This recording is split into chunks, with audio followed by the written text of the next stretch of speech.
Howdy everybody, David Meakin here, starting player with Connect More, and welcome to an extremely heavy version of Avoid the Rules, a video of instruction and demonstration that helps ease rule understanding and learning. Easy start. And today we are featuring Madeira. Now why do I say heavy? Well, because this game has more meat on it than an all-you-can-eat Texas roadside barbecue. There is a lot going on in this game. As if you take a look down, you're going to see that, wow, this is a long video. Don't get scared. I put a very detailed table of contents here so you can find what you're looking for. And honestly, while I was doing this Avoid the Rules, with this particular game, it was just a lot easier just to show by example the rules as opposed to trying to describe them. And so this Avoid the Rules kind of turned into more of a walkthrough. So I hope that you enjoy this format, and I hope that you're not scared by the length. And the way I figure is the people who are watching my videos are typically the people who have maybe read through the rules, maybe things haven't quite clicked for you yet, or you're going to be the person who's actually going to teach your games group. So I go into more detail than necessary so that it becomes very clear as to what the point is, and to maybe give you your own understanding as to how you can actually teach it to your own group.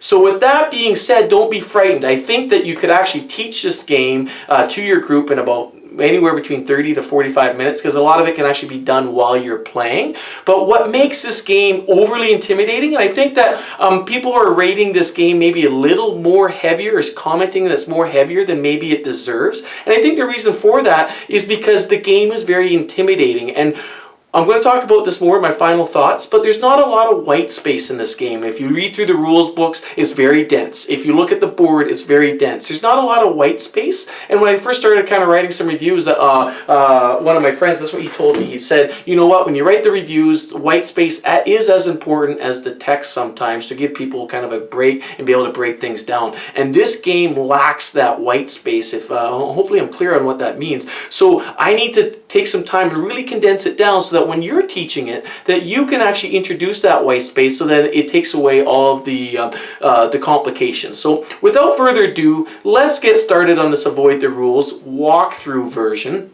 And if you have any questions, hopefully I'll answer them for you. And if you are looking for something very specific, look at the table of contents below, and I will see you for my final thoughts. Feast your eyes upon Madeira. I just want to take a brief moment for you just to look at this board and try to figure out where the heck you need to focus on this board, because like the rule book, there is absolutely zero white space on this board. Now, hopefully over the course of this review and this walkthrough, you'll get very familiar with the board and very familiar with what each piece does. But the first glimpse you get of this board, like, whoa. And honestly, for me, the best way I can describe this is I used to play the saxophone back in another life. And to use a bit of a musical analogy, whenever you got a piece of music that was basically looked all black to you on the score sheet, you know, and it's not just quarter notes or half notes anymore, you got 16th notes and 8th notes, and it's all over the place, your initial reaction is just move your fingers as fast as you possibly can without any real thought to it. And honestly, when I look at this board, that's my first reaction. My eye goes from over here to over there and kind of cross-eyed this way, and I just don't really know what to look at. And this in part is what to me sometimes makes Madeira seem overwhelming when you first sit down, especially with new people. So we are going to step through this board piece by piece. I'm going to go over the victory condition with you, and we're going to do that right away so that we can focus ourselves. And as we go along, I'll explain the different concepts as we go. So hopefully we can sit and we can focus on this board, but for now, just absorb this board, because it is just an absolutely gorgeous board, but it is so incredibly dense. And honestly, I kind of go back and forth on this board. Sometimes I wish that they would have separated a few things into a separate board, but now that I've played a few times, I'm actually really excited that they were able to put everything onto a board so it takes down less space on the table. So either way, but honestly, for the first time person looking at this, I know it's going to be a little bit overwhelming. But without any further ado, let's get started. So I almost have the board set up for 3 players. I got red here, yellow, and blue down here all on the bottom. And by almost, because there's a few decisions that are going to be made and a few things that we have to do during the setup phase, which I'm going to get to, and I want to show you how to do those. But before we get to that, the question I always ask when I'm first learning a game is, well, how do I win? And I must not ask the question or get the good answer every time I ask, because I always lose. But that's the question you're probably asking a lot better game players out there. How the heck am I going to win? Well, you'll notice going around the board here, starting at 0 in the center, which is, I think, is kind of cool. It's better, you know, I'm so used to the score starting down here in the bottom left, so I like the fact that we're starting here in the center. And there's a prestige point track that goes all the way around the board back to 100, and you loop back around again. So you're like, right, so the way I win is I'm going to be the person who gets the most prestige points out of all the other players. Wow, that sounds like a lot of other games that I have. Oh, but the way that you get them is so unique, and will have you coming back for more. So, how do I get prestige points? Now, the number one way that you can get prestige points in the game is by accomplishing what are called here the Crown's requests. And there's a whole variety of different requests that the Crown is going to have of you. And if you can help achieve these requests and get them accomplished, well, then you will get prestige points at certain times in the game. Now, I really like that because, you know, here you are, you're an island, your mothership is Portugal back home, and the Crown says, you know what, you're just not a bunch of island dwellers on vacation. No, you're working for us. How are you going to increase our prestige amongst the world? We have certain things that we need our colonies to do so that we can improve our rank in the world. And so I really like that aspect. And in fact, there are 5 different types of crown requests, and they can be scored at different times throughout the game. When it is appropriate, I will talk about each of the 5 different crowns requests, so that as I do the walkthrough, so that you can get a feeling for what you need to do to accomplish each one of them. Now, the thing I want to point out is that there is a round tracker on the board, but you just don't see it yet. Is you see that there are 1, 2, 3, 4, 5 rectangles here on the board, and those rectangles essentially represent different buildings within the islands of Madeira. Now, these buildings are essentially round markers as well, and so the game is going to be played over 5 rounds. 1, 2, 3, 4, 5. And so these are the round markers, and they're in fact indicated by Roman numerals at the top. So what are we going to do during those rounds? Well, that's when the scoring occurs. In the first round, you are going to score 1 of these crowns requests.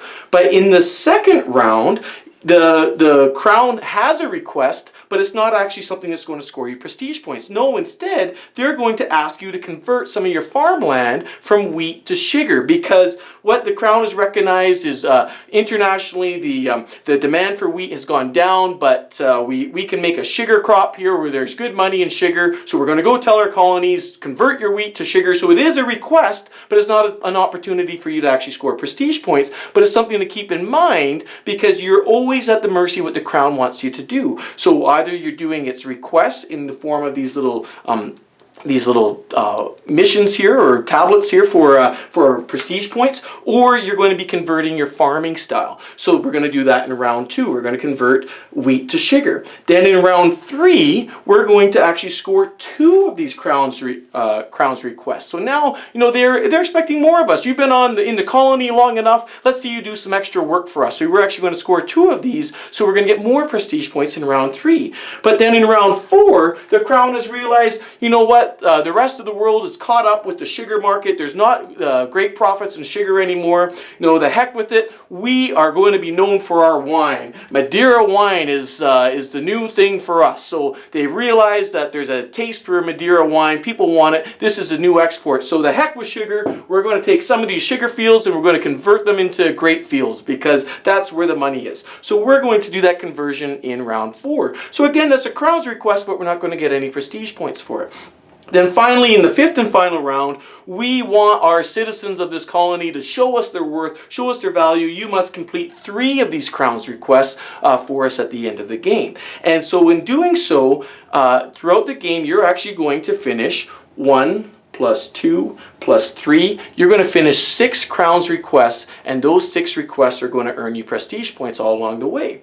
Now I want to point out all the crowns requests here are shown here on this board, and I'll try to very carefully pick it up here.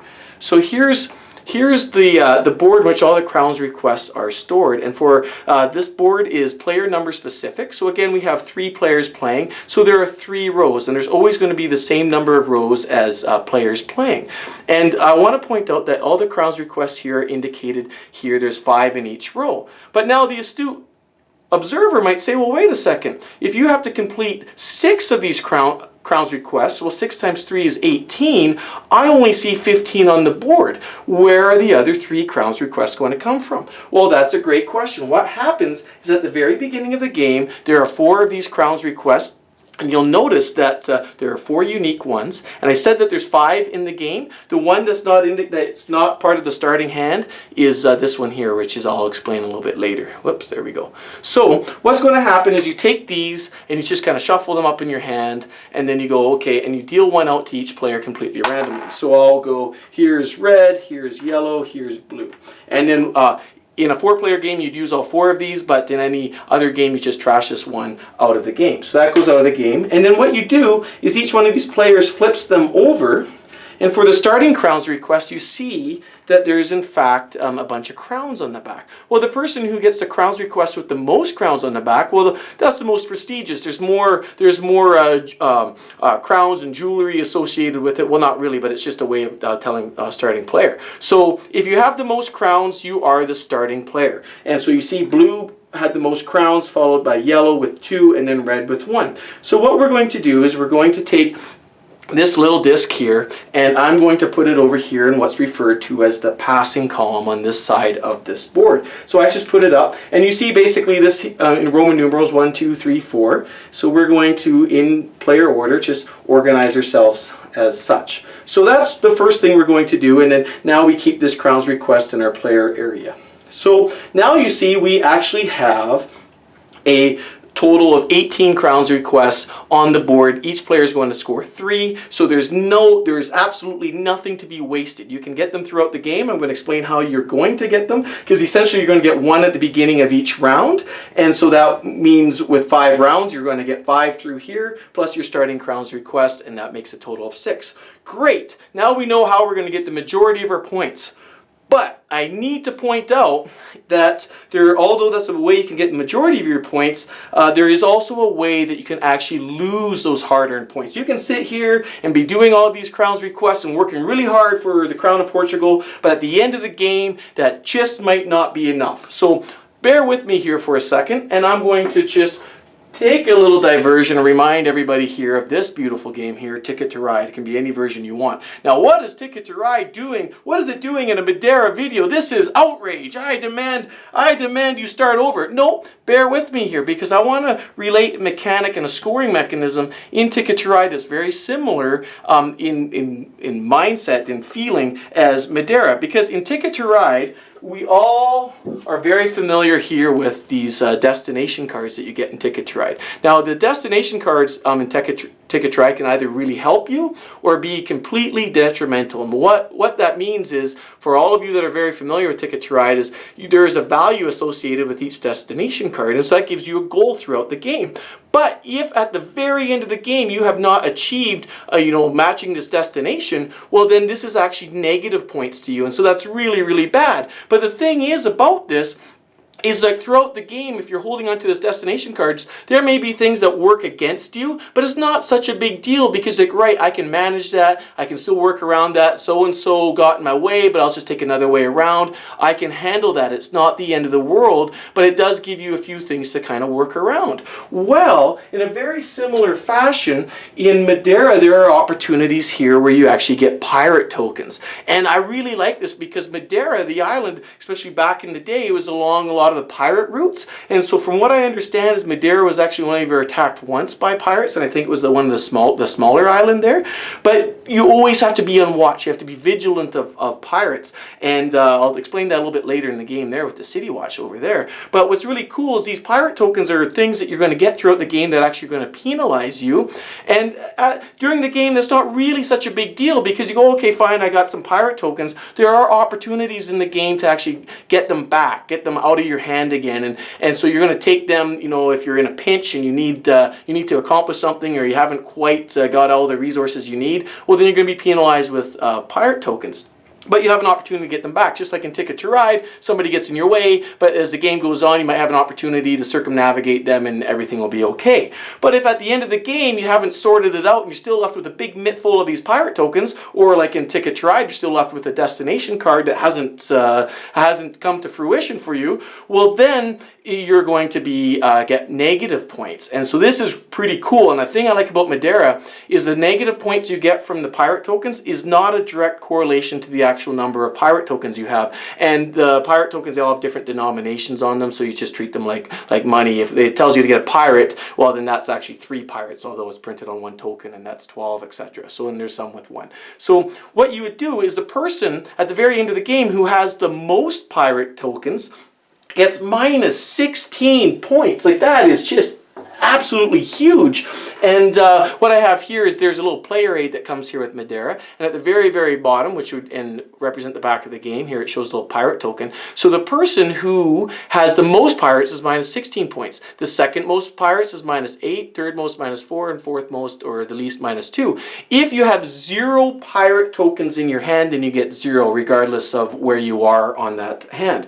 So that is absolutely huge, because you work so hard, you're doing these crowns requests, you have 6 of them to do throughout the game, but if you are doing it in a very inefficient way, you're going to be penalized throughout the games with these pirates, and it's going to work against you at the very end. So that is just a really big zinger, because between 1st and 4th place, that can be a 14-point difference, and woof, that can make a difference. Now, the question that you might have then is, well, if the pirates are just a relative score relative to the other players that are playing, and you know, whoever has the most pirates gets minus 16, and then the second most minus 8, minus 4, then minus 2. If it's only a relative score, well then what's to stop me from just loading up on pirates? If I see that I got the most pirates of everybody that I'm playing with anyhow, well then, you know, screw it. I'll just go in, I won't worry about the penalties, the heck with the costs, I'm going to just load up on pirates. But you can't do that, because the other way that you can lose victory points or prestige points with pirates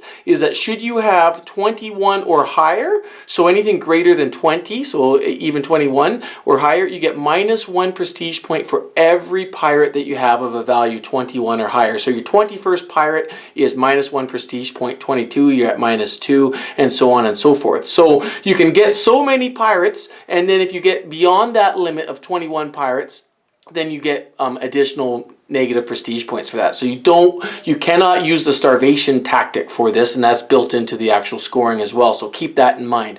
And then again, at the very end of the game, there will be an opportunity for you to trade in your goods, which is wood, bread, and any one of the sugarcane, wheat, or grapes. You can trade those in for 1 riel each, and then you're going to trade in all of your riels for prestige points, and it's going to be 5 riels per prestige point, and it's going to be rounded down. So that's the end game scoring to keep in mind.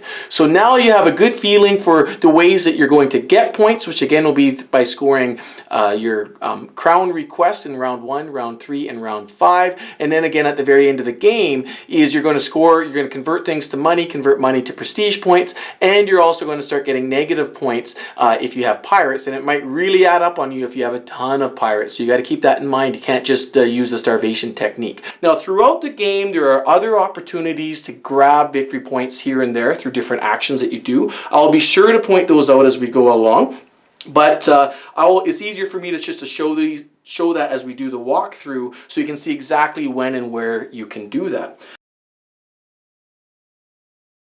So the first thing I want to point out is now that we've actually set up the player turn order, what we're going to do is I want to draw your attention to here, the lower left-hand part of the board. Now this part of the board basically represents 3 cities that exist on the islands of Madeira. And the cities are represented here in the rows. So in the top row we have this red city here with the gold diagonal through it. And in the middle row we have this blue and white city, so it's represented in the middle row. And on the bottom row we have this basically cross green city here. So there are 3 cities. Now when you show up to the island of Madeira, I hate to admit it, but you are a nobody. Nobody cares who you are, because within the city, there's a couple vacant spots, in the buildings, a little bit of vacancy within the city that's way over here. And even there's this no-name guy over here, these white guys. You notice that in part of the setup, I put one of these neutral guys on the rightmost vacant spot. And there are 4 spots here available that are open on each of the cities. The neutral guy, one neutral guy goes in the rightmost spot for each of these cities. And in the rest of these spots, these are influential people. These are people who control the guilds. They are very influential in the city. And these are people that you are going to be currying favor with and using to your advantage so that you can improve your position here on the islands of Madeira. But when you show up, I'm sorry, those positions are full. These buildings are full with very important people, and you're not one of them. So what we're going to do in reverse player order is we're going to take one of our little workers here, and the nice little meeples here, and you get to decide what city you would like to put one of your workers. So let's talk a little bit about the cities. What advantage is a city going to bring you throughout the game, or being involved in a city going to be bring you throughout the game?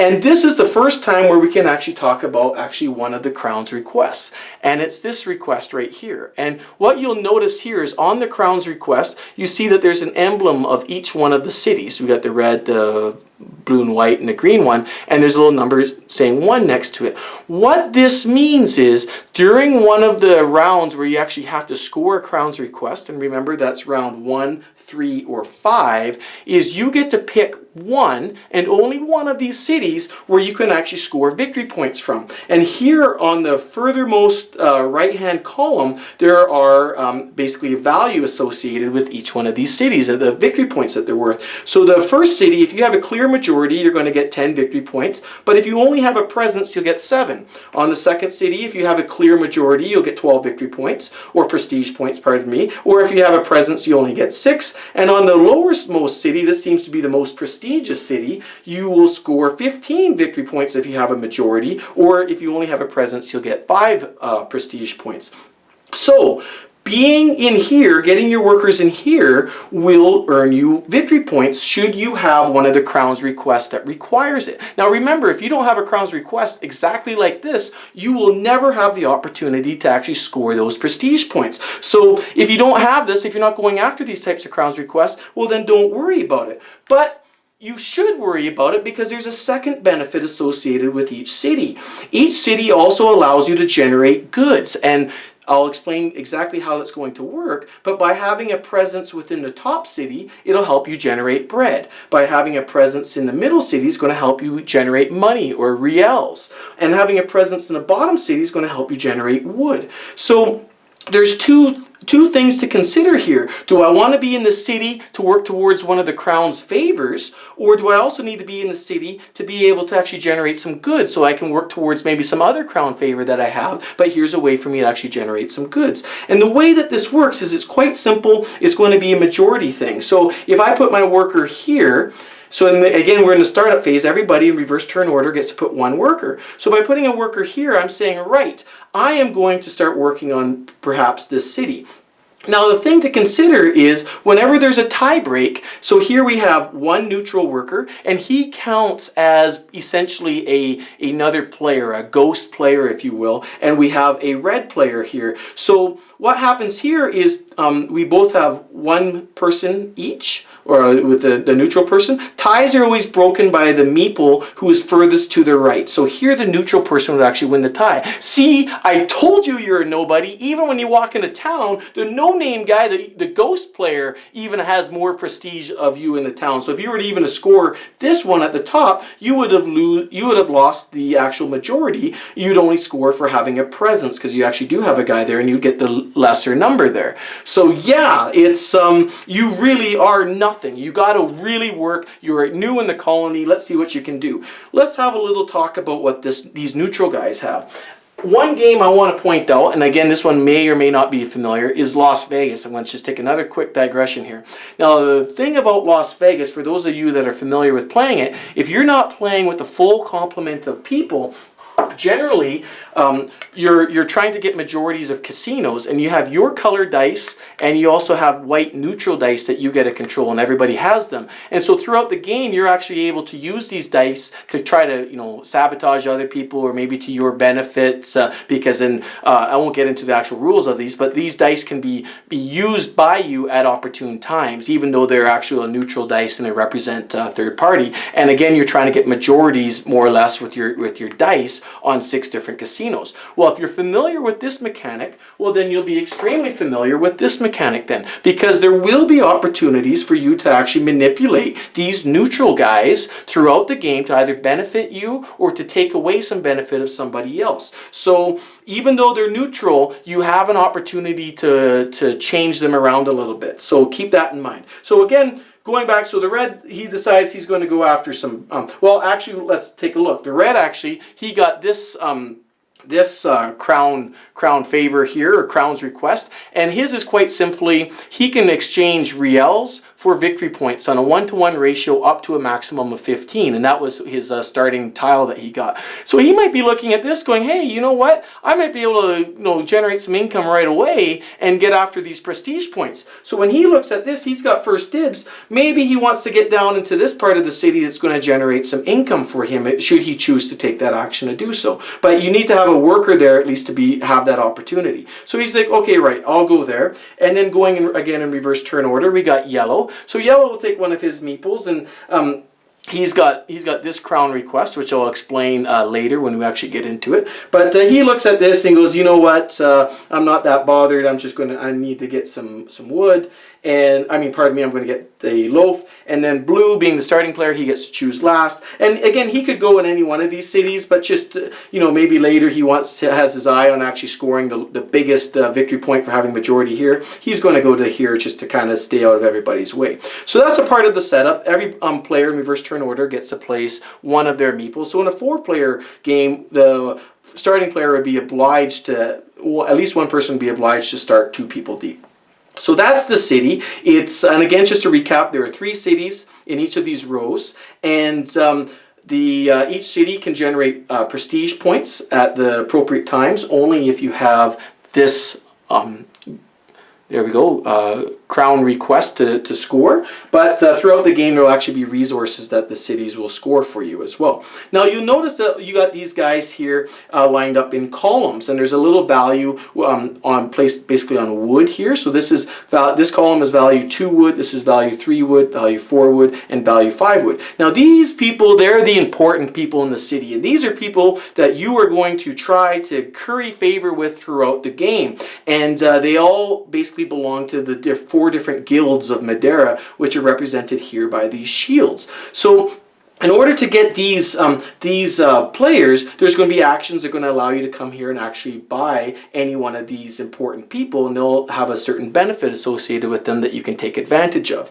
So I will talk about that when I get later as to why we'd want these guilds and how we'd score them, because there's another crown request here, which is like this, and you'll notice that there's actually 4 different shields on there, and all of these shields represent all of the shields that you see here to represent the guilds. So you could score 5 points for every one of these guilds that's turned up, and that's indicated by this check. Well, what does that mean? Well, I'll get into that. We're just in the setup right now, but just be aware that by getting these guys into your hand is another way that you can actually score prestige points by actually scoring this crown request. Now, the maximum score on this crown request is actually 20, because there's 4 different guilds times 5 is 20. Now, that one's pretty difficult to achieve, but that's a pretty big one to have, whereas you'll recall this crown's request, the maximum score is actually 15.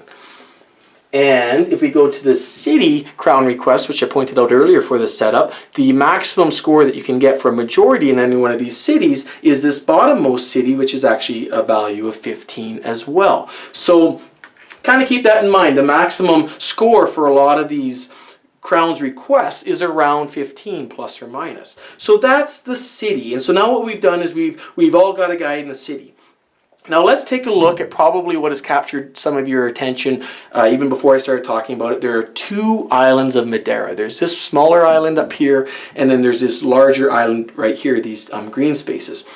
Now, these islands are the places where you're going to go out and you're going to gather resources. So the resources of Madeira, you have wood, and Madeira is Portuguese for wood. So it's a very wooded place. And one thing that's super cool about this game is I went and researched a little bit about Madeira afterwards, is when people arrived, it was so wooded they actually had to start going and chopping down some wood before they could clear cut some areas so they could start growing their crops, and then they use their crops to actually generate some income, and yada, yada, yada. So what's really neat about this is some of these fields start with a stack of wood on them, and the amount of wood that you start on will be indicated on the side of the little box here. So at the very bottom of this shows that this is a sugarcane field, but before we can start planting our sugarcane, we're going to have to chop down some trees to get at it, and the amount of trees we have to chop down is player number specific. So there are 3 numbers here on the side of some of these some of these fields where you actually see the wood, and the lowest number is the number of wood you put for a 2-player game, middle number is 3-player game, and top number is for a 4-player game. So we're playing a 3-player game. I followed the middle number for all of these, and some of the areas are essentially just ready to go. We have a wheat field here and a sugarcane field here. So these 2 islands are broken into 4 regions, and 3 of the regions are actually numbered. So this first island is considered to be 1 region, and this region is divided into 4 fields. So we have a grape field, a wheat field, and we have 2 fields right now that are going to be fields, but they just need to be harvested for their wood. So right now they have wood covering them. So that's region number 1. Now region number 2 is this whole region separated here on the south side of this red line, and it's divided into 1, 2, 3, 4, 5 different fields. 3 of these fields are quite heavily forested, with a more forested region over here towards the west, and we got grape and we got wheat. Now we got our 3rd numbered region, which is here, numbered by the 3, and it's got 1, 2, 3, 4, 5 fields as well. And again, we have sugarcane and we have wheat, and then we got some forested areas that we're going to have to deforest to before we can actually start growing some crops. So those are the 3 numbered regions. There is a 4th region, which is right in the middle of this large island here, and you see that there's a wood icon on there. Now this region here is not numbered because its only effect is if you have a worker in there, it gives you access to the wood that's actually over here in the reserve. Whereas if you don't have a guy there, then you would need to actually have a guy in some of these wooded areas to have access to wood to be able to chop it down. I'm going to explain that in a second. So the reason why this is important is because there are things that we're going to do on our guild dice, and so these are these dice here, but they're numbered 1, 2, and 3. So each number is represented on 2 different sides. Well, these numbers, you notice the color and the shape and everything correspond to these numbered regions, and I'll explain why that's important when we get there. So for the time being, just know that we have 2 islands, but the important thing for gameplay is that there are 4 regions, 3 of them of which are numbered, and these numbered regions also have buildings associated with them. So the first region has this building associated with it, which I'll talk about during the gameplay. The second region has 2 buildings associated with it, which I'll talk about during gameplay. And the third region has 2 buildings associated with it. Now, the middle region, there's no number associated with it. It has 0 buildings or 0 characters associated with it. And we'll talk about why it's important as we get there. So during setup, what we need to do is we need to, again in reverse turn order, we need to place 2 workers out in each of these areas. So again, we'll start with red, and the only thing you have to remember is that any one time during the game, you can only ever have 1 worker of your color in a field. So the limit of number of workers in any one field is the number of players that are playing. So in a 3-player game, you could only ever have a maximum of 3 players in a field. Now, during setup, there is a restriction. You can put a worker here, but you cannot put 2 workers in the same region. Once the game gets going, of course, you can put as many workers as you want per field in each region, but for the setup, you can't do that. So red's going to go, I'll go over here onto this wooded area. Oh, maybe I'll go there, and then maybe I'll go over here. I'll go for some wheat. So he's placed 2 workers on here. Now, one thing to keep in mind, I went through some of the victory conditions here when we were talking about the city, when we're placing our workers there, because that's important for when you're doing the setup. Now, during the setup phase here, when we're placing our workers out onto the islands, there are no victory points to be had by having workers on the island. The workers allow you to get resources and to do certain benefits, and you really need them to do certain things, but there is absolutely, that I'm aware of, any direct victory point benefit for having these guys out here. These are your workers. These are the guys that you need to gather things for you so that you can use them as input for things that are going to get you prestige points. So just keep that in mind. This is just a way of assessing what you need and how you're going to get it, and this is one way that you're going to do it.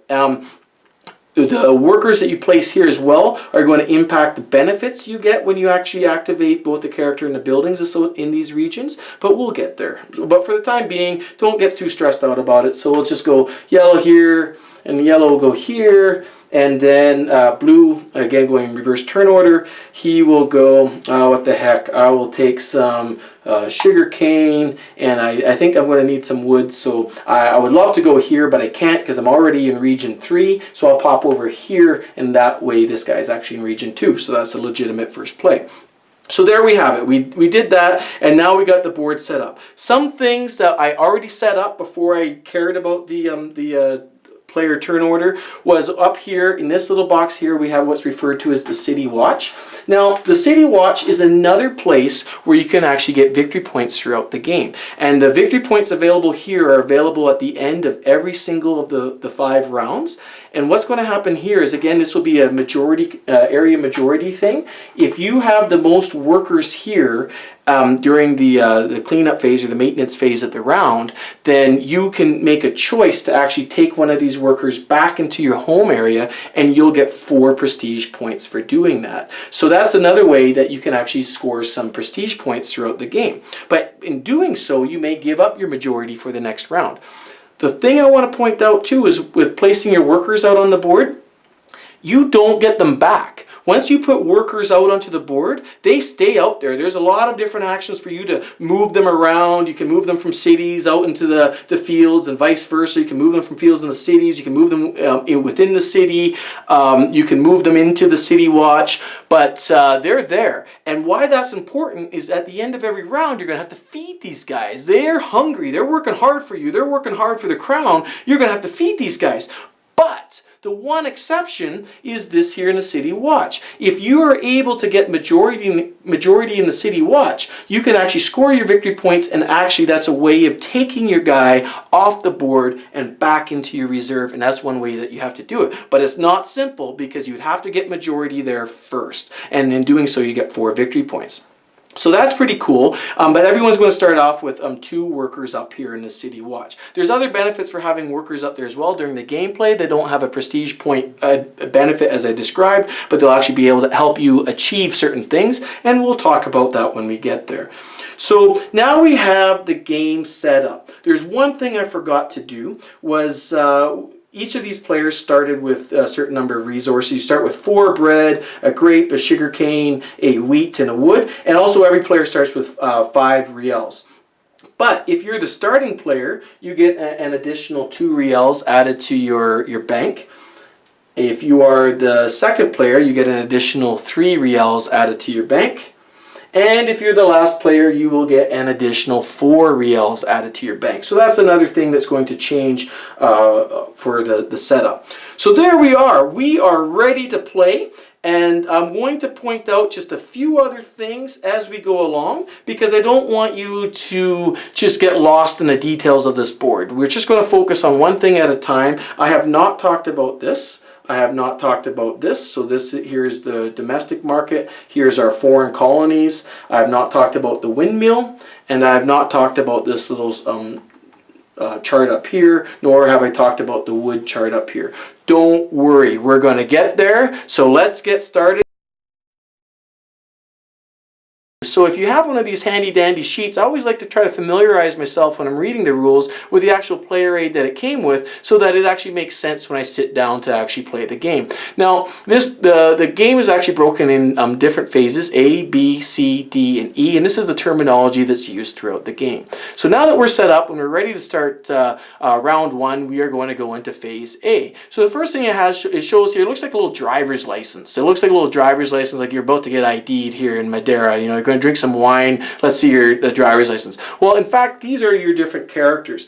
And so what's cool is the game comes with these 4 different characters like this, and these guys, you just shuffle them up completely randomly, and you're going to place them out into these buildings that are actually associated with the different regions of Madeira. So these guys, they're the important people, they're hanging out in their buildings, and you can go to them in phase B, which is called the character phase, and say, hey, let's do some work together, let's do something together, I need your help to do this, and whatever that might be is indicated here, which I'll talk about. So you shuffle them up, and the way that you place them is, again, you look at the Roman numeral up here at the top of each of these buildings, and you leave the building empty with the round that you're in. So we're in round 1, so we will leave this building empty. There's no guy going there. So then we will just randomly fill in the rest of these spots like this.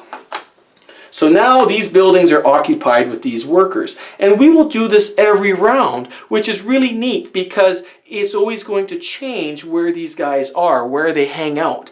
And we're going to, every round, the next round will actually leave this building, which is number 2, empty, and we'll randomly place one of the workers back over there. Now, what I want to point out is what's really neat here is in the top corner here, it actually shows a little picture of a prestige point shield with a little X through it. That tells you at the end of the round, you need to score 1 Crown's Request, which is one of these little guys over here again, which I pointed out at the beginning of the walkthrough. Whereas over here, it tells you you need to convert wheat fields to sugar, and those ones are actually indicated. So these act as a round indicator, but you don't know it at first, but they are very, very helpful in telling you what you can do. So like, great. So now we've randomized our guys, we put them out there. Now what's the next thing that we do? And if we look here at this picture here, it basically shows you that we need to choose our dice. So what that means is, I've actually kind of skipped a step, but it doesn't really matter, is we have all of these dice here. For us to use, and we have 2 different colored dice. We got the black dice and we got these kind of teal or blue dice, and the black dice are called pirate dice and the teal dice are called your guild dice. And so what we're going to do is, I'm going to just take these dice, I'm going to roll them, and I just put the black dice up here in the City Watch, and then I'll roll 3 dice at a time like this, and I'll place them over here on our board with all the Crown's Requests on them, and I'll just place them in sets of 3, and I'll just roll them like this, and you be careful not to change the numbers. And I'll go like this one more time. Oh, I've got a bunch of 3s, and so now I've rolled those dice and I put them there. So in phase A, in player order, which will be blue, yellow, and red, we get to choose one of these rows to actually move our token onto. So blue gets a choice between taking this row, the second row, and the third row. And his decision, or her decision, is going to be based on 3 very important things. First of all, we have these symbols here on the leftmost column here, and these symbols you might recognize are the same symbols as these guys who are part of different guilds. We have, this, chalice here, and you see that there's 2 in there. In a 2 and a 3 player game, there's always going to be a slash that goes through each of these symbols, because you'll get to choose between one or the other. In a 4 player game, this is the board set up for a 4 player game, there's only going to be 1 symbol per row because there's 4 different guilds. But in a 2 and 3 player game, you're going to actually see this little slash that's over here to separate the 2. Now, what does this do? Well, throughout the game, when you start actually getting guilds, these people can work for you. And when they do work for you, they're going to flip over. When you activate them, they're going to flip over like this. And you see that they get a little stop, no entry kind of sign there, or forbidden sign there. And so there's multiple ways to be able to flip them back over so that they can work for you again in the future. And one of the ways that you can actually do that is in this phase, by actually choosing one of these rows, this row, that row, or that row, that has that same symbol as your guild. Any guild that you have that's been activated in a previous turn, you'll be able to flip back over. But this being the first round, nobody has any guilds, nobody has any of these very important people to work for you. So this doesn't matter for this phase, but it'll matter in future turns.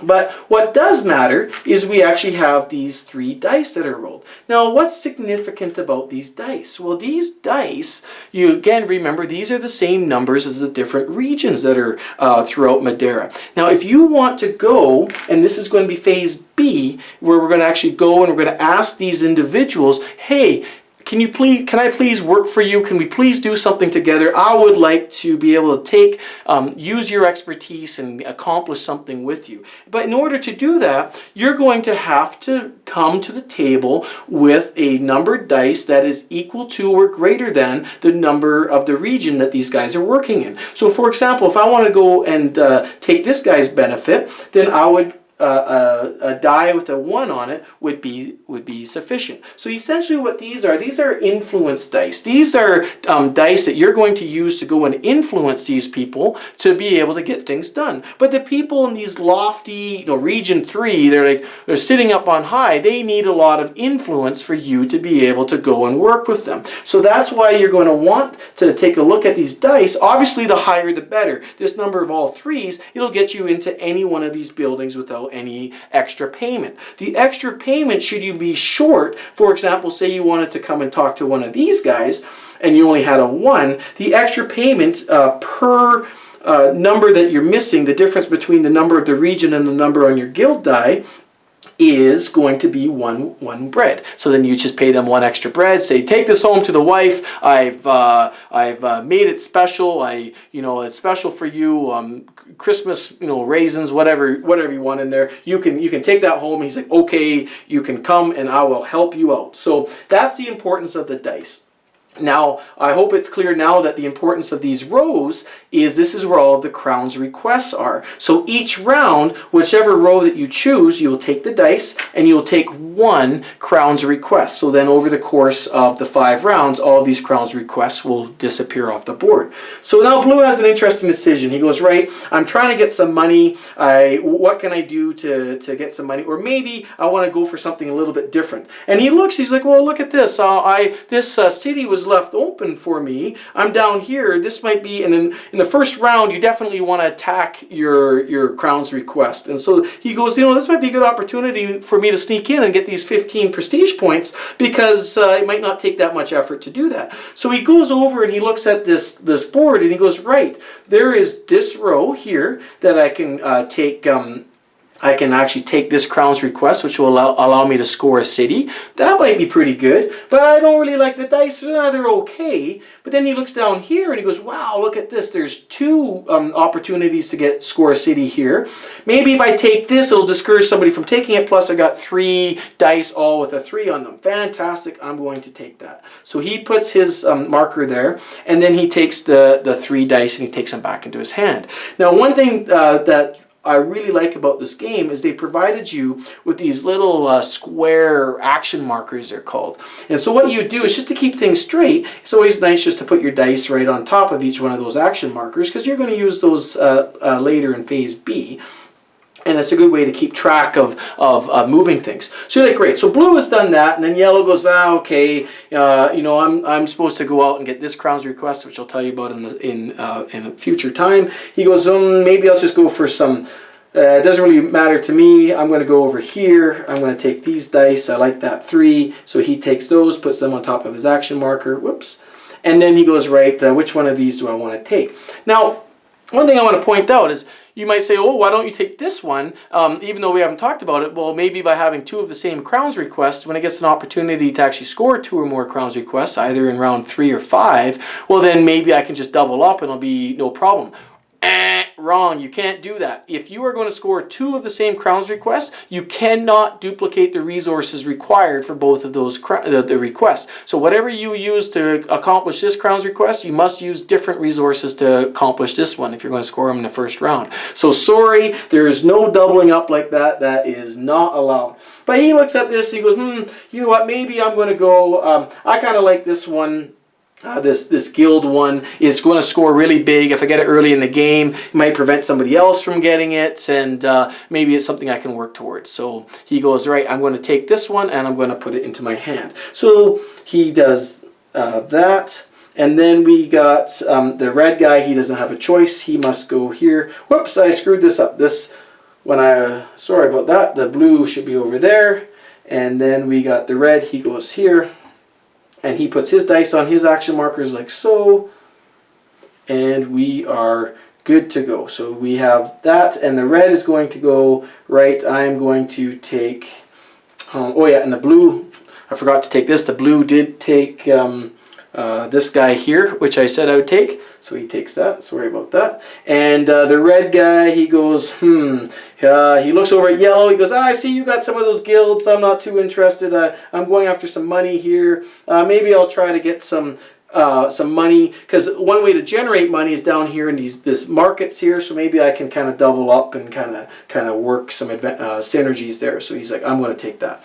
So there you go. So that's the first decision. It goes in the order, and this column here is called the passing column. I'll explain why that's important. And now we've defined a new player turn order, which is kind of cool. So blue went all the way down to here, but in doing so, he gave up turn order. So now turn order goes yellow, red, and blue, and is changed just like that. And so that sometimes is a little bit of a gotcha, because it does change mid-round. So we've done that, and everybody's got some dice. And so that is phase A. No problem at all. So now we go to phase B, and phase B is what's called the character phase. Now, what's really cool about this is when you can send out your influence dice out to these characters and you immediately resolve their special ability. So you can either send your guild dice, or I call them influence because you're trying to influence these people, or you can take these 3 dice, one of the 3 dice here, the pirate dice. Now, why do you want to do that? Why is a pirate dice important to you? Well, by taking a pirate dice, you've essentially given yourself another action. You can take a die and you can actually use it somewhere as you normally would use your guild die. But when you place one of your die, you also have to place your action marker, which is going to give you an action in the building, which is right below the character in phase C. So right now, in phase B, we only care about the character, and we only care about this benefit right there. But in doing so, by visiting his building, we're like, we're here at your building and we can do other things. And that's exactly what we're going to do in phase C of the round. So let's just show you by example. So first of all, we got yellow. And yellow looks and he goes, right, what do I want to do? And he looks up at this character's action. He goes, this guy, and maybe what I'll do is I'll describe these as I go. This guy's special ability, and we'll take a look at that, is he's called the Mayor. And what he allows you to do is you see that there's a half neutral guy and a half colored guy here, and there's 2 of them, and it's within these little town spaces. What he allows you to do is he allows you to move up to 2 people within the town. You cannot add new people into the town, but what he allow you to do is you could move a neutral guy, say for example there, and you could move your guy there, whatever you want to do.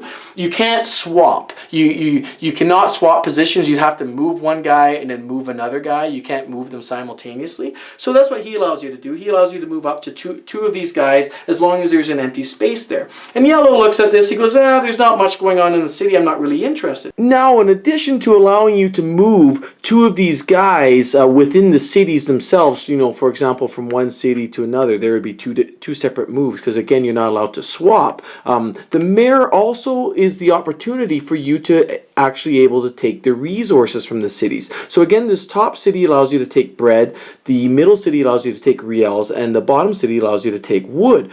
But the way it works is that for every you score all 3 cities. If you take the Mayor action, you're going to score all 3 of these if you're capable of doing so. So if you have a guy in the top city, you will score 2 breads for every one of your characters in the top city, plus 1 additional bread for every neutral guy that's in the top city. So that's another advantage of actually moving the neutral guys for your own benefit. Similarly, in the middle city, for each one of your guys in the middle city, you'll get 2 reals.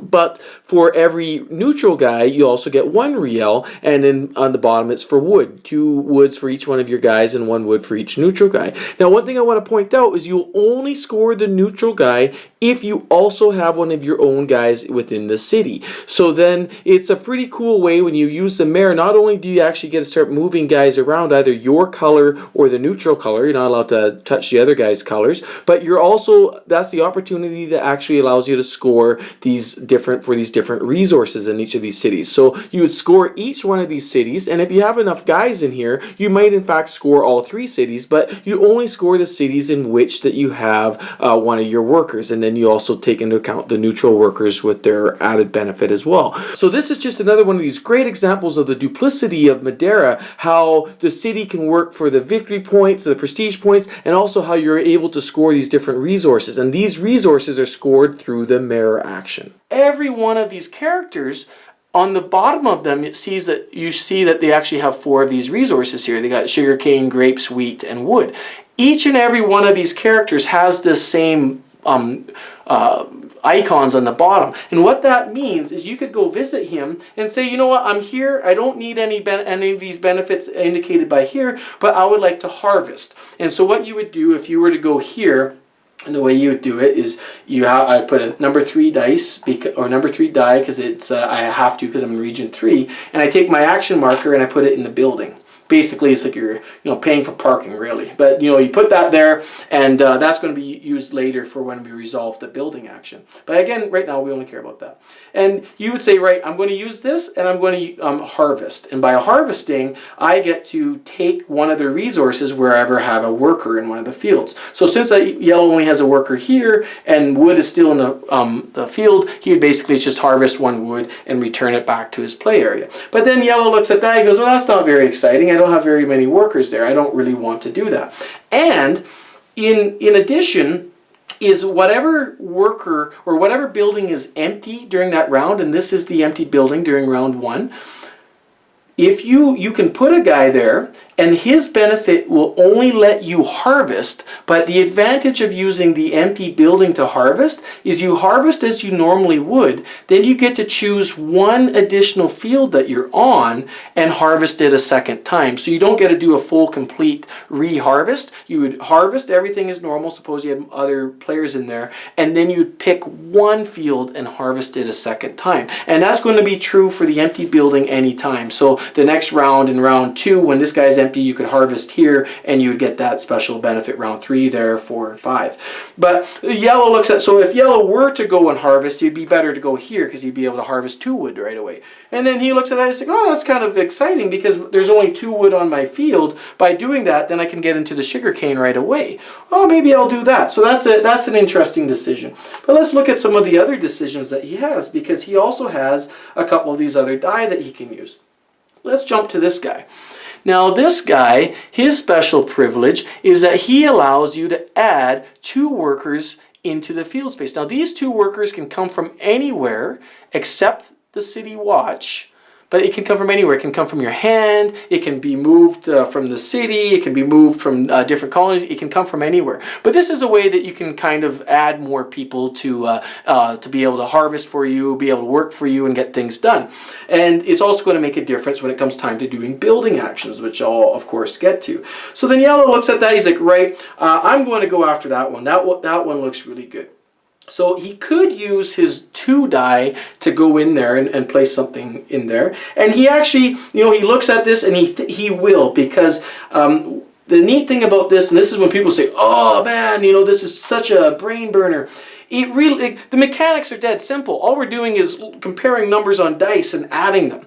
Where it starts burning you a little bit is we're focused here on the character action right now because that's the phase, but our actions now are going to have implications for the building action, which is later. And by putting our action marker in here, we're committing to another action here later. But he looks at this and he looks at the building action, which I'm going to talk about in phase C, and he goes, I like that, I'm going to go there.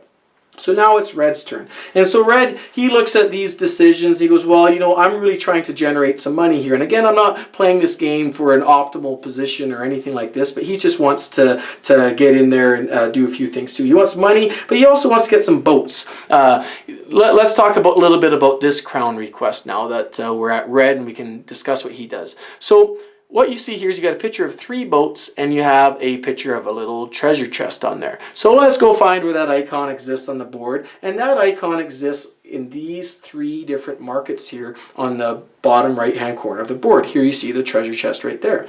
Now right next to the treasure chest, you see that there are little round indicators, again in Roman numerals, as they like to indicate the rounds here on this game. You got round 1, round 3, round 5, 1, 135, 135, and below each one there's a prestige point shield that indicates what the value of any ship is going to be within any of these markets for each round. And by the ship, each player is going to start with 6 of these little ships here, which are really quite cool. And you see the actual space to put ships is rectangular, and it fits them perfectly. There's another spot to put ships up through here, which I'll talk about at the appropriate time.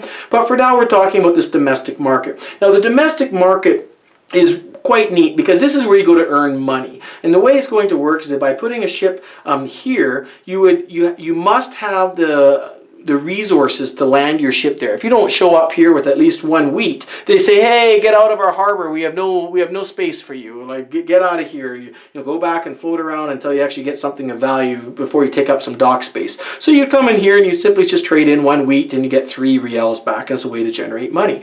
And what's really quite neat is then there are some spots here that are player number specific, and even for a 2-player game, you'd go up there and then you would choose which one of these columns to use. You either trade in 4 for 12 or 3 for 9. And the ratio is the same, but here it just gets you more. So by timing this out, they all have a different value associated with them. And this, what I like about this and like the cities and so many parts of this game is there's 2 different benefits that are going on here. There's going to be a gameplay benefit associated with actually trading in resources and getting money.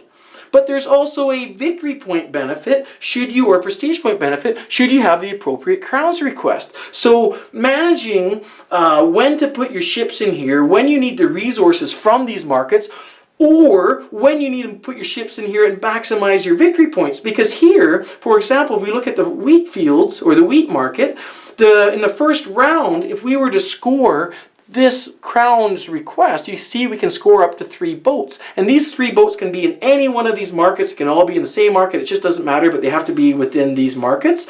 If I score the boats in here, each boat is worth the value of these prestige points indicated here in round 1. And in round 1, the wheat field is only worth 3 prestige points per boat. That sucks. That stinks. Whereas in round 3, when we get to the second scoring phase, each boat in here is worth 6 prestige points, whereas in the same round 3, sugarcane is only worth 4 and grapes are only worth 3. But in round 5, any boats over here are actually worth 6. So now it becomes a matter of timing. You're sitting there and go, well, when am I going to score this? I could score it right away. I could make that what I could go for, but getting 3 boats on in the first round, that's tough to do. I really got to commit to that.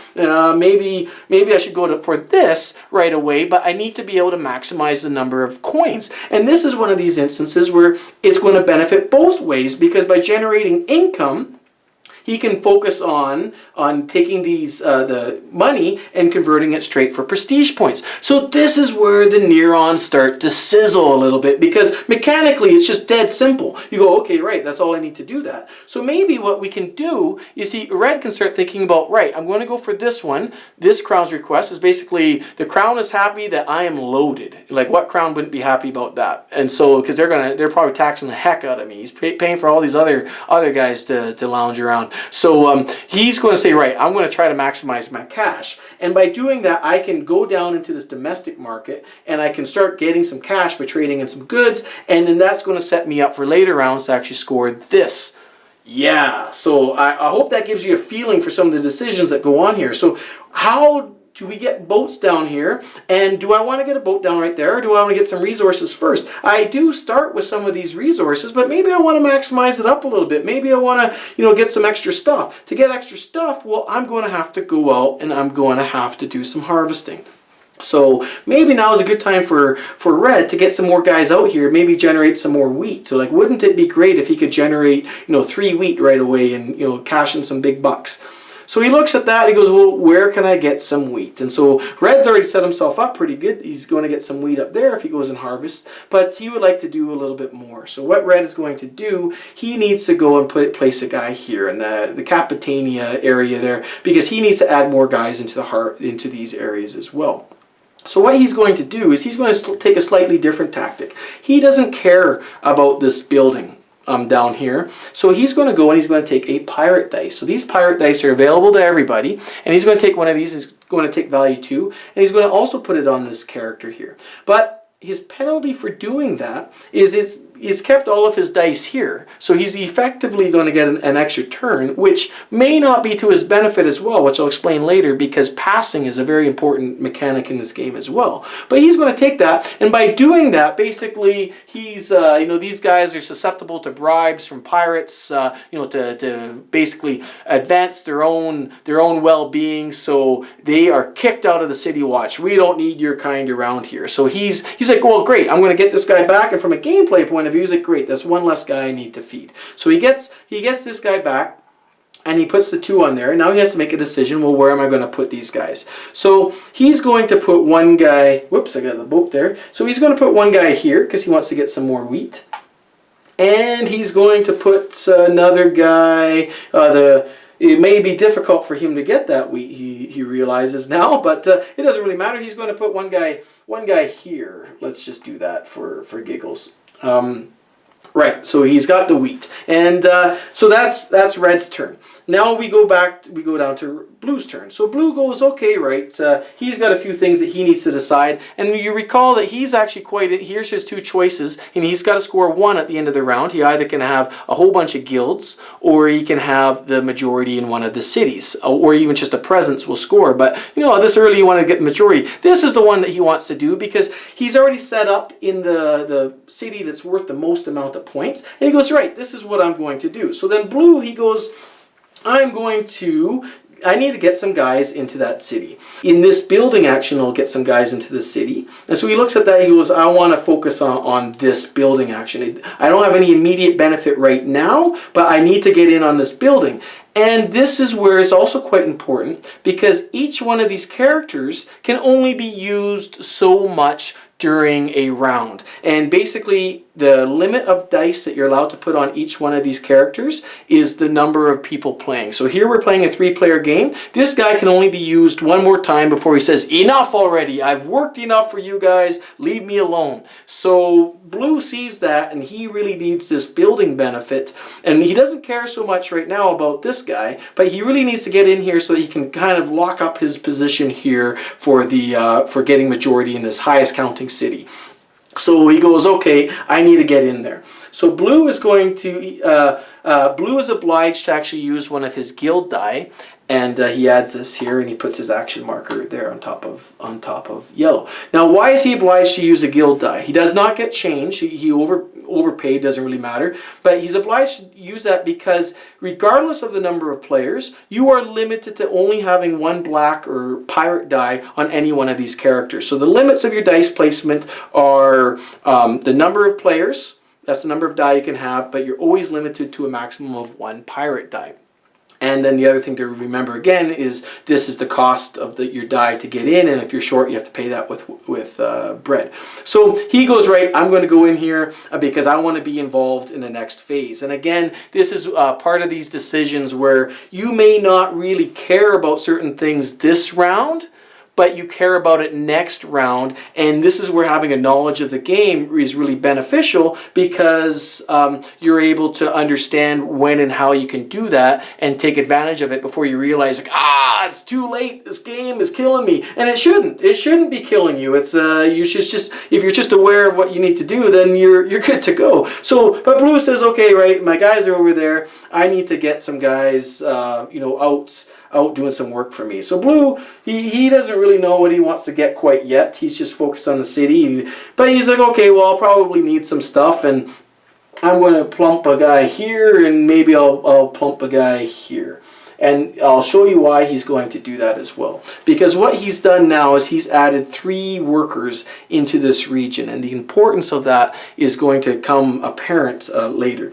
So now we have finished going through one sequence of everybody playing a die, whether it be a pirate die or a guild die. And during this character phase, that's what your choice is. You can choose one of 2 things. You either place a die, whether it be a guild die or a pirate die. And again, the restriction of the pirate die is you must have at least one guy in the city watch to be able to take back with you when you take the pirate die. And again, the other restriction is you only can place 1 pirate die on each character. But then at some point in time, you can make the decision to pass. Now, the timing of this is really quite significant, because when you make the decision to pass, you will move your marker back onto this passing column, and you'll get certain benefits associated with that as well. So this goes back to the point I was talking about with using the pirate die. You're like, woohoo, I've got an extra turn, I get an extra action, the rest of you guys, you know, I am going to win this game. But by doing that, you may pass up an opportunity. Somebody may pass before you and take something that you really wanted to do, an extra action, and they're going to block it off from you, and there goes your extra turn. There goes that extra turn that you thought you bought. But I digress. So what I'm going to do right now is I'm going to just talk about the other two characters which I haven't talked about in the decision-making process, and then we'll just skip straight to the passing phase and on to the next one. So now let's look at this guy. Here's a guy that I haven't talked about. This guy allows you to buy guilds. And why is he important? Well, because let's go back to yellow. Well, yellow has this Crown's Request where if he has any one of his guilds that are face up, you know, that have been flipped back over onto the check mark side, and again, you'll see all of them when they're face up, they all have a little check mark on them down in the bottom right there. So when they're faced up, he's going to get 5 points per guild. So how the heck do I get guilds? Well, I'm glad you asked. The way you can get guilds is through this guy. And so what you see here, again, you got the 4 different guilds, and you got above that basically a little wood symbol with a little X through it. And what that means, if you recall, during the setup phase, each one of these columns has a certain cost of wood associated with it, numbered here at the top of the columns, 2, 3, 4, and 5. So if you place a guy over here, you're going to have to pay wood, and you actually physically take one of these guys off. So why don't we go through that? Because I think yellow, he seems pretty interested in perhaps maybe doing that. So what yellow's going to do is he can take one of his die, he can plunk it here, and then he'll put his action space there, and it allows him to buy a guild. But this is an interesting thing that I need to show, is because yellow only has 1 wood. You start with a wood. So you're like, oh no, I can't buy it. No, you absolutely can. Now this takes me to another point about wood. Now wood is really cool in this game because you can get extra wood when you need it if you have access to it. And what does that mean? Well, by having access to wood, you need to be able to harvest it somewhere on the board. And by harvesting, I don't mean by taking this harvesting action. Now is not the opportunity to do that. By taking the harvesting action, you actually have to place a dice on here, choose harvesting, and actually harvest, and that's when you get the wood. At this particular moment, he has chosen to go here, and he wants to pay for some wood. Well, that takes me up to this little chart up here. This is where you can actually go and buy wood. Now you can, and basically it's almost like an exponential scale. You can buy 1 wood for 1 riel, or you can buy 2 wood for 3, 3 wood for 6, 4 wood for 10, all the way up to 6 wood for 21 riels. And so you can do this if you find that you're short when it comes to actually paying for wood. You can't do that any other time during the game. You can't just buy wood and stock it up. You can only buy it when you need it. You can't buy it and then just hoard it. You can obviously harvest it and keep it for when you need it, but you can't buy it unless you absolutely have the need. Well, yellow is short. We're short 1 wood. So he goes, okay, right, I'm going to put that wood because I know I'm going to get the other one because I'm going to pay for it. I only need 1 wood. I can't buy more than what I need, so I only need 1 wood. I will take a riel, and so here's my riel. I'll take that and throw that into the bank and go, woohoo, I got some wood. Well, where does it come from? One common mistake when people play this is they're instantly going to start taking it from the reserve.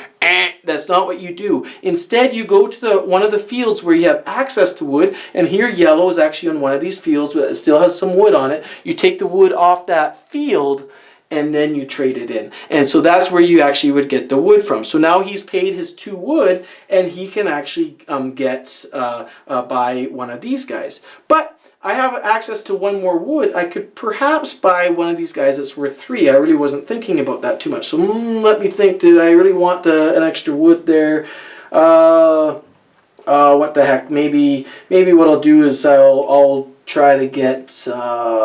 it just doesn't matter. I want to buy this guy. I just want to show you how that would work. So that actually would have cost me 3 wood. So I would have had to buy 2 more, which would have cost me 3 riels. I already paid a buck. So actually, I'll just pay 3 and I'll take 1 back. So hopefully that was clear. So what he did there was, And then by doing that, I took off that second wood. So by doing that was pretty cool. By buying this guy here, it gives me a guild. It gives me a certain benefit with this guild. Excuse me. But I also was able to transform some of my money into harvesting off this crop without actually having to take a harvest action, and now I got access to sugarcane. That's awesome. And now over here I got access to grapes. So that was just a really great turn for yellow. But now yellow no longer has access to wood. If you look at where he is, he's in 2 different fields and none of them have any wood. Now, another option for yellow is to basically place another worker somewhere where there's actually fields with wood. But let's talk about this interior region right here with the wood symbol on it. Now what you can do is, if you take, for example, this guy's ability, which is now all used up, and are able to move another worker, you could put a worker over here. And again, this is just for example. And now this guy, he's a forester. He's stuck in the middle of the forest, and he has access to wood all the time. So whenever you need wood and you need to go up here to buy it, you would always have access to the reserve at that point in time. That's the only time when you need wood and you buy it that you take wood from the reserve, is if you have somebody in here. All the other times you'd have to be taking wood off of your fields because you're clear cutting, and that's where that's where your access to wood is. So you might ask, like, well, why don't I just plunk a guy here right away? Well, I haven't got to it yet, but you're going to have to pay for this guy to be here. He has no other benefit other than giving you access to wood. So choosing that time, because he comes with a cost every round, choosing that time to put him there where he's actually going to pay himself off, well, that's up to you and up to your strategy. Another time for you just to have a really good think. And so this region here, he's not associated with each one of these characters. Remember, we talked about harvesting. Well, since the characters can only harvest the region in which they're in, since he's not in a region, he cannot be harvested. Therefore, the wood that you would get from here can only be purchased. So that's something to keep in mind. So for now, we don't have anybody in there, but that's something yet now. Yellow has a new problem. Well, how am I going to get at that wood? Okay, right, so now it's Red's turn, and if you'll recall, Red's got the strategy where he really wants to kind of build up the markets a little bit here. So the domestic market. So he looks at this, he's like, right, I still need to get out there, I need to do some harvesting, I need to get some more goods, so it's worth my while to send some boats out into this area here. So Red looks at this, and he's kind of stuck a little bit here because he wants to be able to get some extra stuff. He wants to generate some more income. He wants to get some more wheat. Now, the only way he can really get wheat is he can harvest it, or but he's kind of limited. He's only in 1 wheat field here, and he can't place any more guys out in the field. So he's sitting there. He's like, well, what do I do? How am I going to get after this? Well, he's got a bit of a solution here. I want to take you to the windmill. Now, the windmill I haven't talked about, but it's something that in your first game you're going to forget about all the time, but it gets you out of jams, and it's a really clever opportunity for you to use. The windmill has several different functions to it, and each time that you can use a specific function with it, it's labeled for the period that you're in, B, C, or D. Well, right now we're again in the character phase, which is B, and so we can use this, and this essentially means you can pay 2 wheat, and you can move your position up 1. And everybody starts at the same position at the beginning of the game, where basically they have 3 bread. What this means is at the end of each round, you got to pay each of your workers on the board, no matter where they are. You have to pay them 1 bread each. But this, you minus that first. So it basically says, okay, Red, for example, has 1, 2, 3, 4, 5, 6 workers out. And if this is at the end of the turn, you'd minus 3 because he's on a 3 track. So you'd have to come up with 3 more bread from your reserve. So that's one thing you can do, and so you can basically up that up a little bit so that you have less bread that you need to come up with each round. And if you get to the very top of the track, which is 7 loaves, you can still pay 2 bread and it'll give you a prestige point. So that's another opportunity for you to grab prestige points as you go along. Now, conversely, in phases B and C, which again is the character phase, which we're in, and then the building phase, you can move your disc down 1 notch, and you can use that to either get $3 or 3 reals or 1 bread. Now, people go, well, why would I give up a bread on this track to get a bread a bread token. I don't understand why I do that. Well, if you'll recall, to put one of your dice on any one of these characters, you have to have the same number on your die or more than the die in the region. And any shortcoming that you have on your die can be made up with bread. Well, this bread doesn't count. This bread on this track, that doesn't count. They could care less about that. Whereas this bread token, you can use that. That's something that will, so keep that in mind. You can give that up, that permanent effect, so that you can get into a building if you, and use a character effect if you really want to do it, and a building effect. So keep that in mind. But look at this little guy. He is in phases B, C, and D, and a B is the character phase, C is the building phase, and D is the maintenance phase. You can trade in any one of these goods. You can either trade in grape, wheat, or sugarcane. You can trade in any one of these three or two of the same, it just doesn't matter, for one good of your choice. Huh.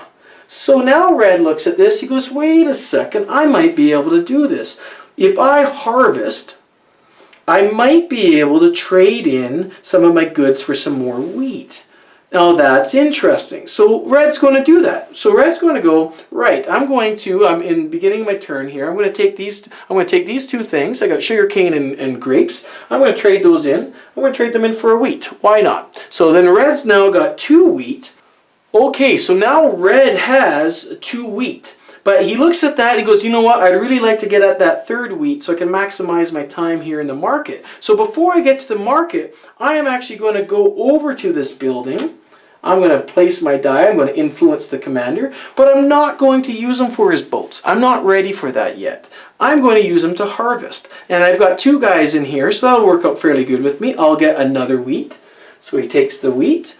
And I will take one of these woods from my area there. That's going to be helpful because then when I go to launch the boats, when you launch each boat, you have to pay 1 wood per launch. Plus, at the end of every round, you have to pay a maintenance cost for the wood. A maintenance cost for the boats. And that's indicated here again on the wood chart here. It tells you the exchange rate for reals to wood, but it also tells you it's got 1 wood per boat, just as a little reminder. So again, there's things on this board, there's just so much going on, but it's all there. If you know where to look and you know where to direct people's attention to, it is all there.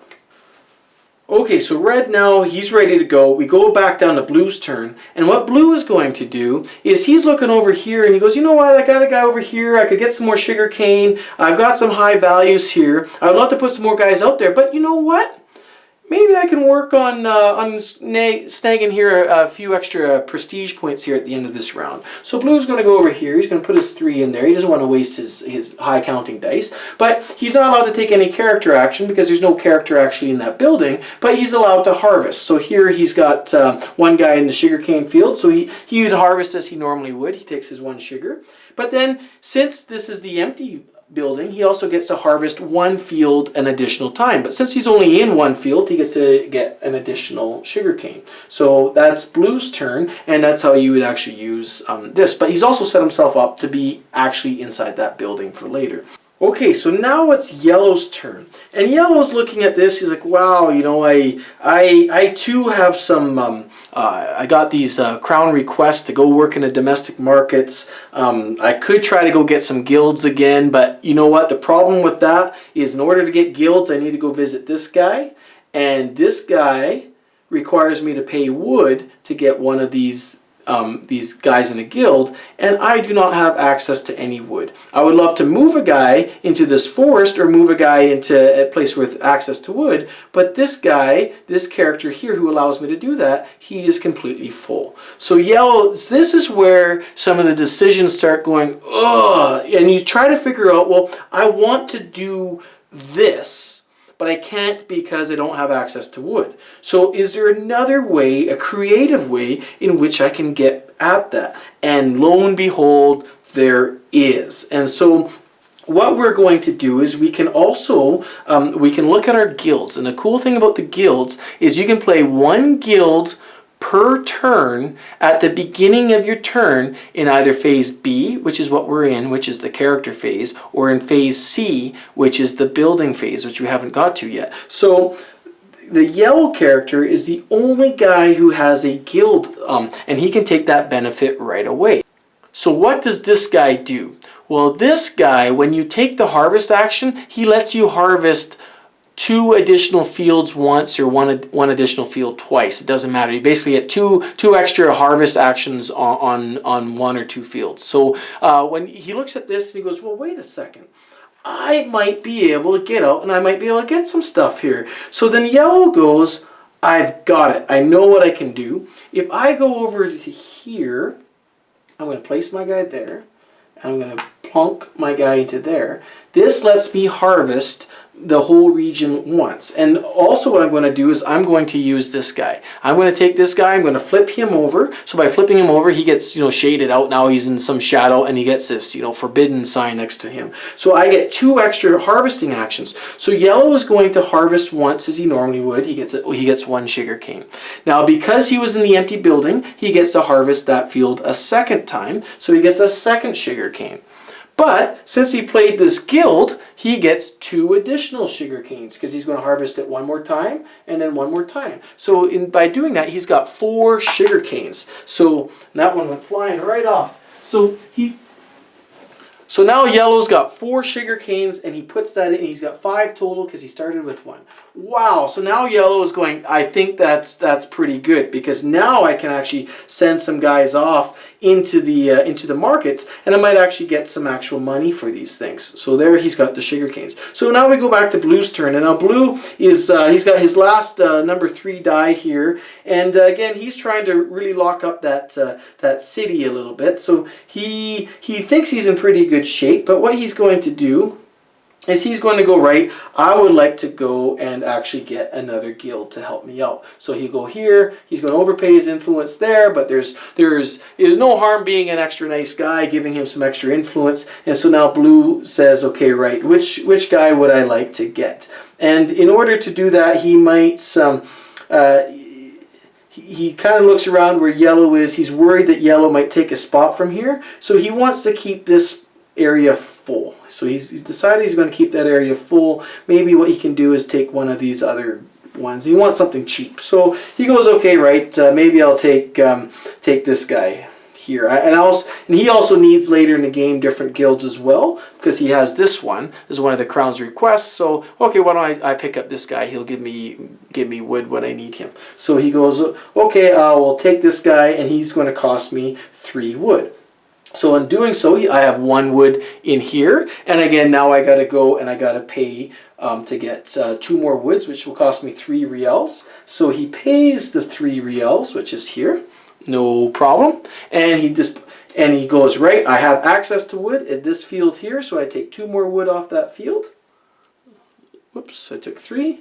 Zoink, zoink, and I deposit that, and I am done. No problem. We go back to yellow. Now it's yellow. He goes, right, I am completely out of guild dice. So yellow has an interesting decision here. Yellow goes, well, I could use one of these pirate dice up here and then go do something else, or I could, but by doing that, I would actually be taking one of my guys out of the city watch, and now I've given majority over to blue. But I also see that in the building action, and we'll get there, there's an opportunity for us to put some guys back into that area. So he goes, what's blue going to do? I don't want to give blue 4 prestige points right away.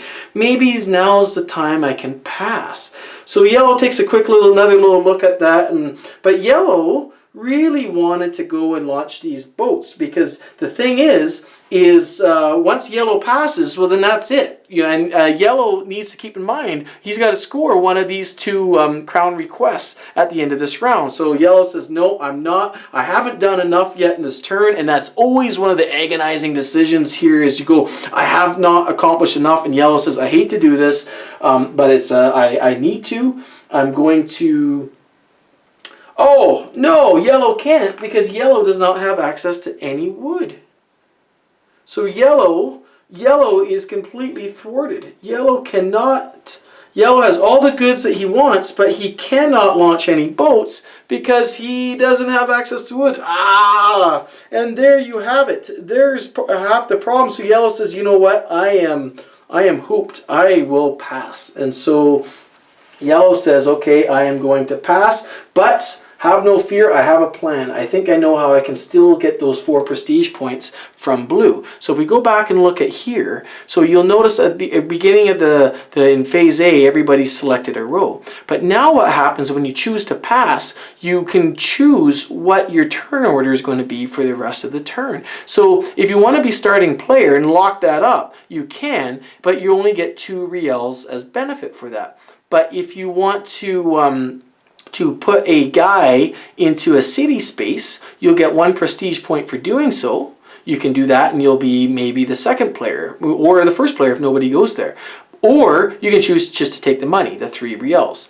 You can choose to be later in turn order by adding 1 guy to the city watch, which is, that might give the yellow the majority, or you could choose 4 reals. Or at the very bottom, you could actually launch a boat, or you can pay 5 reals. Now each one of these actions follows the same rules as any other, as you normally would during normal gameplay. So if you launched a boat, it'd still cost you a wood if you launched it from your hand, and when you put the guy into the city watch, and I'll show you what that is. So yellow looks at that, he's like, you know what, I'm going to try to lock this up. So yellow, instead of actually placing a die, because he's actually kind of run out of options, he's going to slide his marker over to here. So he says, right, I don't really care about turn order so much later, but I want to get another, I'm going to take this action, which is by putting another guy into the city watch. So by doing that, what yellow's going to do is he's going to take 1 guy from his home, but he could take it from elsewhere on the board as well, and he's going to put it into the city watch. Now there's a couple benefits for doing that, because now he has the majority inside the city watch, but if you started collecting these pirate tokens, and I'll show you where we're going to get those in the maintenance phase, you can discard up to 3 of them when you for every character that you put, or every worker that you put into the city watch. So that's an opportunity for you to start unloading this burden, unloading this baggage, but it becomes more important later on in the game. So yellow doesn't have any pirates, but he's going to take this action so that he can get an extra guy into the city watch, and so that might help him out a little bit later. Okay, so now it's red's turn, and red has lots of additional things he can do because he's been using pirate dice everywhere he goes. But he's been saving that up because he would love to go back here and harvest again and get another wheat, but he can't do that because by putting a die here, he'll basically block off his opportunity to launch a boat. But then he looks at that, he goes, well, wait a second, do I think blue, and this is where it comes into kind of analyzing your players, the other players, he goes, one of these extra actions is to launch a boat.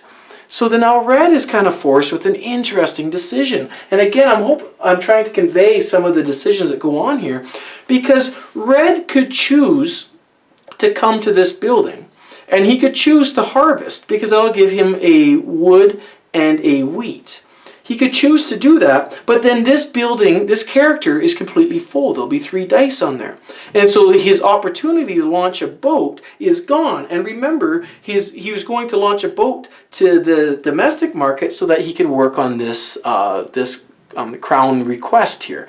So he goes, right, well, that's a sure thing. I can do that, but I've only got 4 wheat. By doing that, I could launch up to 2 boats, and I got 4 wheat. Well, those 4 wheat, I could trade in for 12 reals. That's pretty good. I'll burn up all of my wheat. That's an absolute sure thing. But maybe blue doesn't want to launch anything. Let me take a look at what blue's got. Blue's working on cities. He's got some guild stuff over there. He doesn't seem interested in this stuff. So red goes, you know what? I am going to risk it. I am absolutely going to risk it. I'm going to put another guy over here, but rather than launching these boats and getting my money right away, I'm going to harvest. So he's going to take a wood from here, and he's going to take another wheat. He goes, yep, I'm going to harvest, I'm going to risk it. And so now it's blue's turn. Blue cannot do anything. Blue says, right, I have no guild dice left and there are no pirate dice left for me. I am obliged to pass. So now blue has a decision to decide what he wants to do.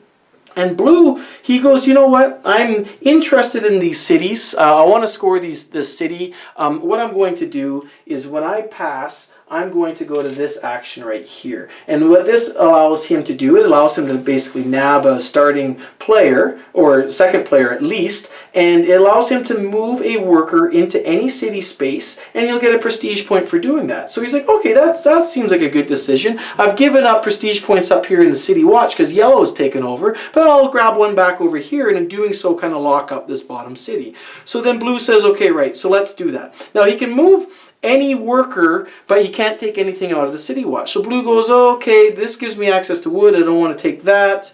How about I go ahead and I'll just get out of this region here, and I'll show you why that's important. So he goes out of this region and he goes kerplunk, and he puts this guy right here, and he gets a prestige point for his efforts. Woohoo! So now that blue has done that, then we go, and he's passed. So now it's red's turn. And red, if he wanted to, could still take an extra action. But this building is full. So he'd only be able to go here or here. And he'd have to pay 2 extra bread to do so because the value on his die is only 1. So he looks at that and he goes, you know what, and even by going in there and harvesting, I could only get 2 more wheats out of the deal, which isn't so bad because then I could really start working on this wheat market, and in the third round be able to score 6 prestige points for every boat in there, and I could be working on this guy right here, and that might be really good. So he looks at that and he goes, do I want to do that? And he looks at, then you go look at your windmill, there's 3 over there. He's got 1, 2, 3, 4, 5 guys on the board. So you don't have to pay 2 extra bread. Yeah, let's do it. So he's going to go, he's going to put this guy over here to harvest. He's going to put this guy right there. And then he's going to pay an extra 2 bread. So he's going to take this 3 bread here, exchange it, get 1 and change, and he gets that back into his area. And he's going to harvest this region twice, so he gets 2 more wheat. So he's setting himself up so that he's available to go here later in the game. So then everybody else has passed, so now it finally goes back to red again, and he goes, I am going to pass, and I'm going to go down to this bottom one, which lets me launch 1 boat. And this is fantastic for him. So he takes his boat, he's going to pay his wood to launch that boat, and he goes, right, I got a whole boatload of wheat. I'm going to come over here to this spot here. There's 3 of us playing, so that's a legitimate spot. I'm going to trade in 4 wheat, like so, and I'm going to get 12 reals. So, woohoo! So 5, 8, let's go 5, 10, 11, 12. So he gets 12 bucks for his efforts. And there you have it. That is the character phase. So, whew, that was heavy. But, you know, the really neat thing about this is that there's so many different decisions, and I was trying to convey that to you as we went along. So now why don't we talk about the building phase. And the building phase is right here, and this will be really fast. There won't be too much to do for this one. The building phase is resolved in the number order here with the regular looking numbers. So it goes 1, 2, 3, 4, 5. It's in the reverse order than what the round, than the empty space are in the round. So the way that this is done is they're resolved one at a time. And so first we'll go to here, and you take the dice and you roll them. And you roll them like this, and you're going to get new results.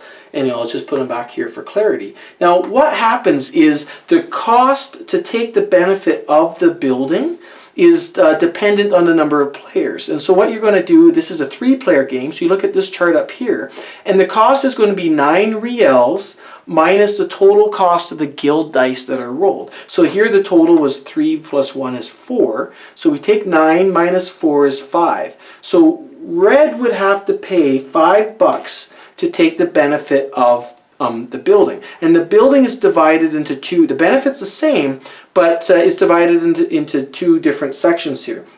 For the top section, if you have 1 worker in this region, so this is in region 2, then you would get 2 bread. If you have 3 or more workers in this region, you'd get 5 bread. So it just gives you more of the same thing. But then what red looks here, he's got 2 workers. So if he pays this cost, which is 9 minus 4 is 5, if he pays 5 bucks from here, well then he'll get 2 bread. So he looks at it and goes, well, you know what? I was planning on scoring this crown request here, and I've got 5, 10, what do I got here? 16, I got 21 bucks. I could pay, like I have $6 to spare. You know, I want to save 15 so I can maximize on this. But Red goes, you know what, I just really don't care. I don't really care about that. So then Red says, I'm not going to pay the cost to use this building. So if you choose not to pay the cost, then what you do is you take the pirate die that was there, and this has got a value of 2, then you would add 1 to that. So it would cost him 3 pirates not to pay the cost of that building. And again, if there's no pirate die there, then it costs you at least 1. But Red says, you know what, I don't care. So he takes one of the pirate die here, number 3, and he adds it to his space, and we leave the markers there. Now the fact that there was 2 action markers there, you only get the action once. It doesn't matter how many that you have. Why does it matter sometimes if there's several action markers there? Because there are some guilds that let you move the action markers during the building phase, which is really neat, because then you can actually double up on this character's ability, and then if you have the appropriate guild, slide your guy over to another building that maybe you weren't involved in before, and then you'd be able to take advantage of that building action. Because the thing to remember here is that only the people who have action markers when a building starts getting resolved technically have turns during that. And by that, that's a very important distinction to make, because if you come now to resolve this building, Red does not have a turn. So you don't consider Red to have a turn, because you can play guilds at the beginning of your turn in phase B and phase C, but technically you do not have a turn if you don't have an action marker in phase C for the building marker there. So only yellow and blue would have a turn. So this building is resolved, and we just leave those there. So now again we go to this building, and we go zoink. And so now we got 2 plus 1, and we got 3. Oh, this is awful. So in order for, and again we go in player turn order now, which is blue. So blue will go, right, I need to pay 9 minus 3. I need to pay 6 reals for me to take advantage of this benefit right here. So blue looks at his cash and he goes, 1, 2, oh no, I only got $4. And he goes, well, I really want to take advantage of this, because blue has 1, 2, 3 workers in that region. So he would get to take the bottommost benefit, the better benefit, if he can pay to use the building. Plus that pirate die. Whoa, my goodness, that's 4 pirates he's going to have to take if he chooses not to pay. Have no fear. So here's his 4. He's going to say, right, I'm going to move down 1 in the windmill, and by doing so, I'm going to take $3. So he's going to take $3. It's going to cost him 6. So he's going to take, what do you got here? 7. So he keeps $1. So there he goes. So he keeps $1, and by having 3 or more workers here, he gets his 3 prestige points. 1, 2, 3, and then he may move people into the cities. And so blue takes a look at that and he goes, you know what? Actually, because of my passing, I really wanted this benefit beforehand. But since I passed and put a guy into the city, I'm not really sure I care that much anymore. And I like having 3 guys right here for harvesting and stuff. So blue is actually going to decline moving extra guys into the cities. But he's going to get his 3 prestige points anyhow. I don't know if that's the best thing to do, but just show you that you can do that. And then now it's yellow's turn, and so yellow says, okay, right, I can move. I can pay $6 as well, and he's got a 3, 4, 5. He's a little bit short, and he's not sure he really wants to go down in here either. So anyhow, so yellow will pay the cost, and he goes. He'll do this as well. So he goes down here, and then so now he gets an extra $3 for doing that. So he'll throw that in for 6. And what yellow is going to do instead is yellow is going to actually move a guy from his home. And now what's cool is you see how some of these buildings have opened up. These influential people of the guilds, they've actually moved on. So then yellow is going to go zoink. I'm going to go right in here. And I'm going to take another guy from my home, and I'm going to go zoink right in here. I'm going to take over the majority of those 2 cities. So yellow has done that. And we leave those guys there. We move on to building 3. And again, we re-roll the dice. And so here the cost, again in turn order, is blue first. Here's the turn order. The cost can be 9 minus 4 is 5. Or he can take, and he looks at this, and this one is important to show, because what this allows you to do as you see that there's this little kind of compass looking symbol here. If you have one guy in this region, which actually blue has nobody in the region, so in this particular case, if he paid the cost, it would just to avoid getting pirates, whereas he wouldn't actually get any of these benefits because you actually need somebody in the region. Whereas yellow, if he paid the cost, would actually still get a benefit because he actually has somebody there. So blue, he looks at this, he goes, well, you know what this allows you to do is it allows you to move a worker from anywhere on the board or from your home into one of these colonies. And I haven't talked about these colonies, but essentially the colonies are divided basically into two sections. You have the section here where you can actually put boats, and again I showed you how to use boats. You can actually put boats here, and you're always going to be exchanging grapes, whereas down here you have the different choices.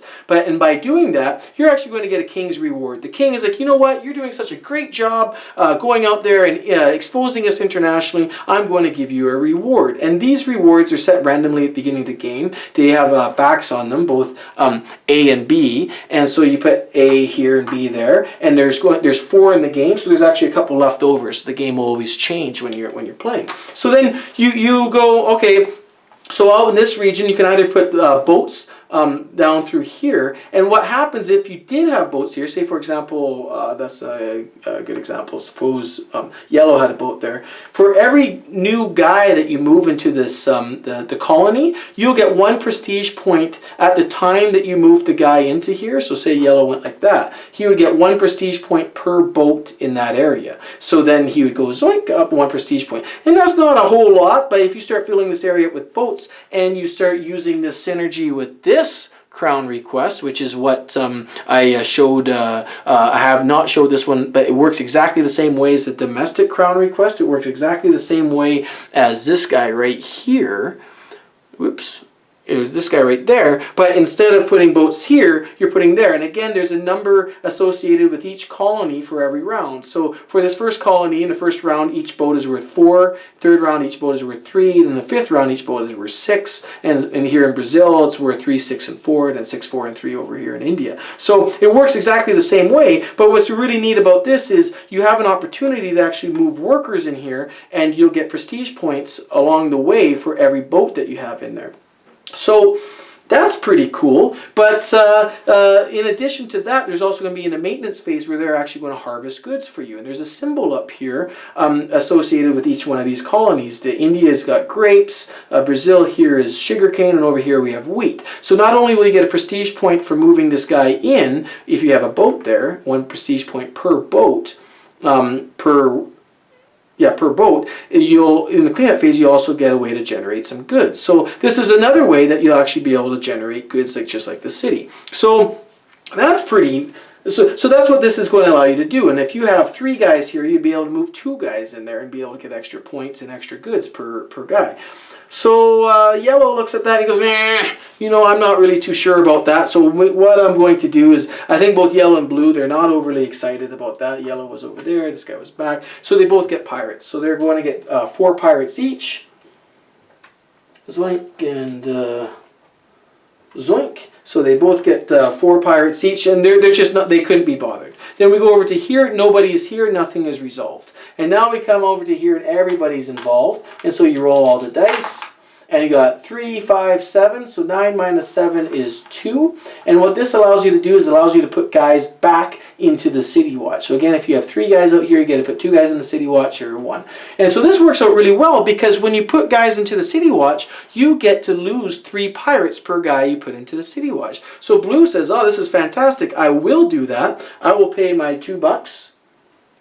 And oh, blue is already short of money. He doesn't even have $2. So he goes, oh, 3, 5, yeah. He needs $2, and he could go down 1 more. What the heck? You only live once. So he goes down 1 more, and so he's going to get $3 for doing that. So he basically gets $1 change. And he's going to put 1 guy back into the city watch. By doing so, he can also lose 3 of the pirates that he just earned. He earned 4 pirates, he gets to lose 3. So he does that. Then we got yellow, and yellow says, you know what, that looks like such a good idea, and I really want to lock up my majority here. So yellow says, I will do that as well. And he takes an extra guy, he goes kerplunk, and he takes his 3 pirates, and he puts them away. And, whoops, I totally Oops, blue can't do that. Why can't blue do that? Blue has nobody in there. So blue, you take your guy back, you take your 3 pirates back, you take your, and he's going to pay the same because he doesn't want to get the pirates. So he would have only gotten 1 pirate. Doesn't really matter, but I don't want to go back and change that. So blue paid not to get any additional pirates. Yellow's gone in, and now it's red turn. Red does have somebody there, so then red says, I will do that as well. I will go kerplunk, put this guy there. I will pay my $2. He pays his $2, and I will get rid of these 3 pirates that I have. So that's one way to kind of manage your pirates. So there you have it. That is the building phase. And so we went around this way. And now at this point in time, we retrieve all of our action markers back to everyone's playing or area. The reason why we don't do that beforehand is just because there are abilities that allow you to move these action markers. So you just keep them in place just in case somebody wants to do it later on in that phase. Who's the most loyal person in the City Watch? So we go over to the City Watch area, and again, this is just completely by area control. We have 4 yellow, and we have blue, and we have red. They're tied. Now, if this was all tied for the most majority, then nothing happens. But here, yellow has a decision to make. Yellow can actually pull back one of their workers back into their reserve, and yellow's going to say, I will do that. So by doing that, they take this guy back. They still have the majority in there, but it doesn't matter. They had the majority before they pulled out. They get 4 prestige points for doing so. So that's another way that you can grab prestige points as you move along. So that's the first thing you do in the maintenance phase. The second thing that you're going to do in the maintenance phase is you're going to go through the colonies and you're going to collect resources. So you go. This was the area I was talking about through here. If you had workers here, you would get this resource depicted up in the upper left per worker. 1 resource per worker in each colony. So if you had workers here, you get grapes. Workers here, you get sugarcane, and there you get wheat. But here, nobody's got any workers. So too bad, so sad. And we go to the next phase, and now we got the boat maintenance phase. So here you need to pay 1 wood per every boat you have. And if you don't have the sufficient amount of wood, this is when you'll be penalized and you'll get more pirates. So we first look out there and we go, red is the only person out with 1 boat. He's got another wood there to pay for the maintenance, no problem. So he pays for that. And then we go to the actual feeding of our workers. And you got to feed 1 bread per worker. And for every bread you don't come up with, that's another pirate. So let's go just in turn order here. We got blue. He's got 1, 2, 3, 4, 5, 6 workers out there. And he has 0 bread to feed them. So he has to come up with 6 bread. So he looks into his stock and he's got 4 bread right there. And he's got to come up with an extra 2 and he can't do it. So then he will take 2 pirates. So he gets 2 pirates there, so he's getting penalized there. And then we go to yellow. Yellow's got 1, 2, 3, 4, 5, 6, 7, 8. And he's got 2 over here, so 8 minus 2 is 6. So he's got to come up with 6 bread. And so yellow's got 1, 2, 3, 4. And he's got to pay for 2 more breads, but he can't do it, so he's going to get 2 pirates. So he takes 2 pirates. So there he goes. And then we go on to red, and red's got 1, 2, 3, 4, 5, 6. Boats don't count. So he has 3 on the windmill, so he only has to pay 3. He's got 2 breads right here in his hand. He pays for those, and he takes 1 pirate. So good for red. He's doing pretty good. So there we've done the maintenance phase. And now we finally do phase E, which in round 1 is going to score 1 of your crowns request, round 3 score 2, and round 5 score 3 crowns requests. And again, in round 2 we convert fields, and in round 4 we convert fields. And you only convert the fields that have a little icon up on them. You're not going to convert every field. And if that field has not been cleared yet of wood, then forget about it. It does not get converted at all during the game. So you don't have to try to remember what you had when. So first of all, let's go through and do some crowns requests. So blue is first, and blue goes right. I did a really good job. I'm going to take this crowns request right here, and I am going to score this city right here. I get to score 1 city. I have clear majority in it. I have 2 to the neutral player's 1. I will score 15 victory points. And then you just take this and you trash it from the game, and then blue will go 15 plus 4 is 19. So I told you that's the way to score points in this game. That's the most effective way. Boy, yellow did really terribly. He has a choice to make between face-up guild or actually boats within the domestic market. He has no boats within a domestic domestic market. And, you know, I really should have saved that face-up guild, but honestly, I did it just to show you an example. This guild is still face down, so it doesn't count. So yellow would get 0 points. So here he gets to choose, well, which one did I really want to score? He'll be like, you know what, I'm going to just get rid of this one. I'll pretend that I scored this one. So you still have to get rid of one even though you didn't get anything. And of course I did that, for example. Of course I did. And then red, he goes, right, I've been working really hard for this one here, and I'm going to just convert reals for prestige points. And he's got 5, 10... He did pretty good on this one. So he's got 5, 10, 13, 14, 15. So he can exchange his maximum for 15 points. He trades in the money, and then he's now on the board, 15 points, and there you have it. So that's how the scoring works. So then what you would do is then you just do it all over again. You go back to phase A, and so phase A again is you take these character cards off, you take the dice off, you re-roll them, reset them, and then now in the second phase you would leave this building empty. You would then you would go through and you'd pick a area to go, and at this particular time maybe yellow would want to try to choose one of these columns with this symbol on it, because then it would allow him to flip this over should he choose to do so. So you just rinse and repeat, and it's just hope that you're able to get a feeling. This is more of a run through or a walk through. It was different than I intended it to be quite honest with you, but I wanted to really show you and hopefully to kind of capture what this game is all about, because now you can go and you can play it, and you should not be intimidated at all by this game, because there's just so many rich and exciting decisions to make. And we're back. So thank you very much for sticking with me. I hope that video made sense to you, and I hope it was clear, and I hope that the demonstration was in a logical way that will make sense to you, and that you can now get playing this game right away. So do I like Madeira? Absolutely. This game is phenomenal.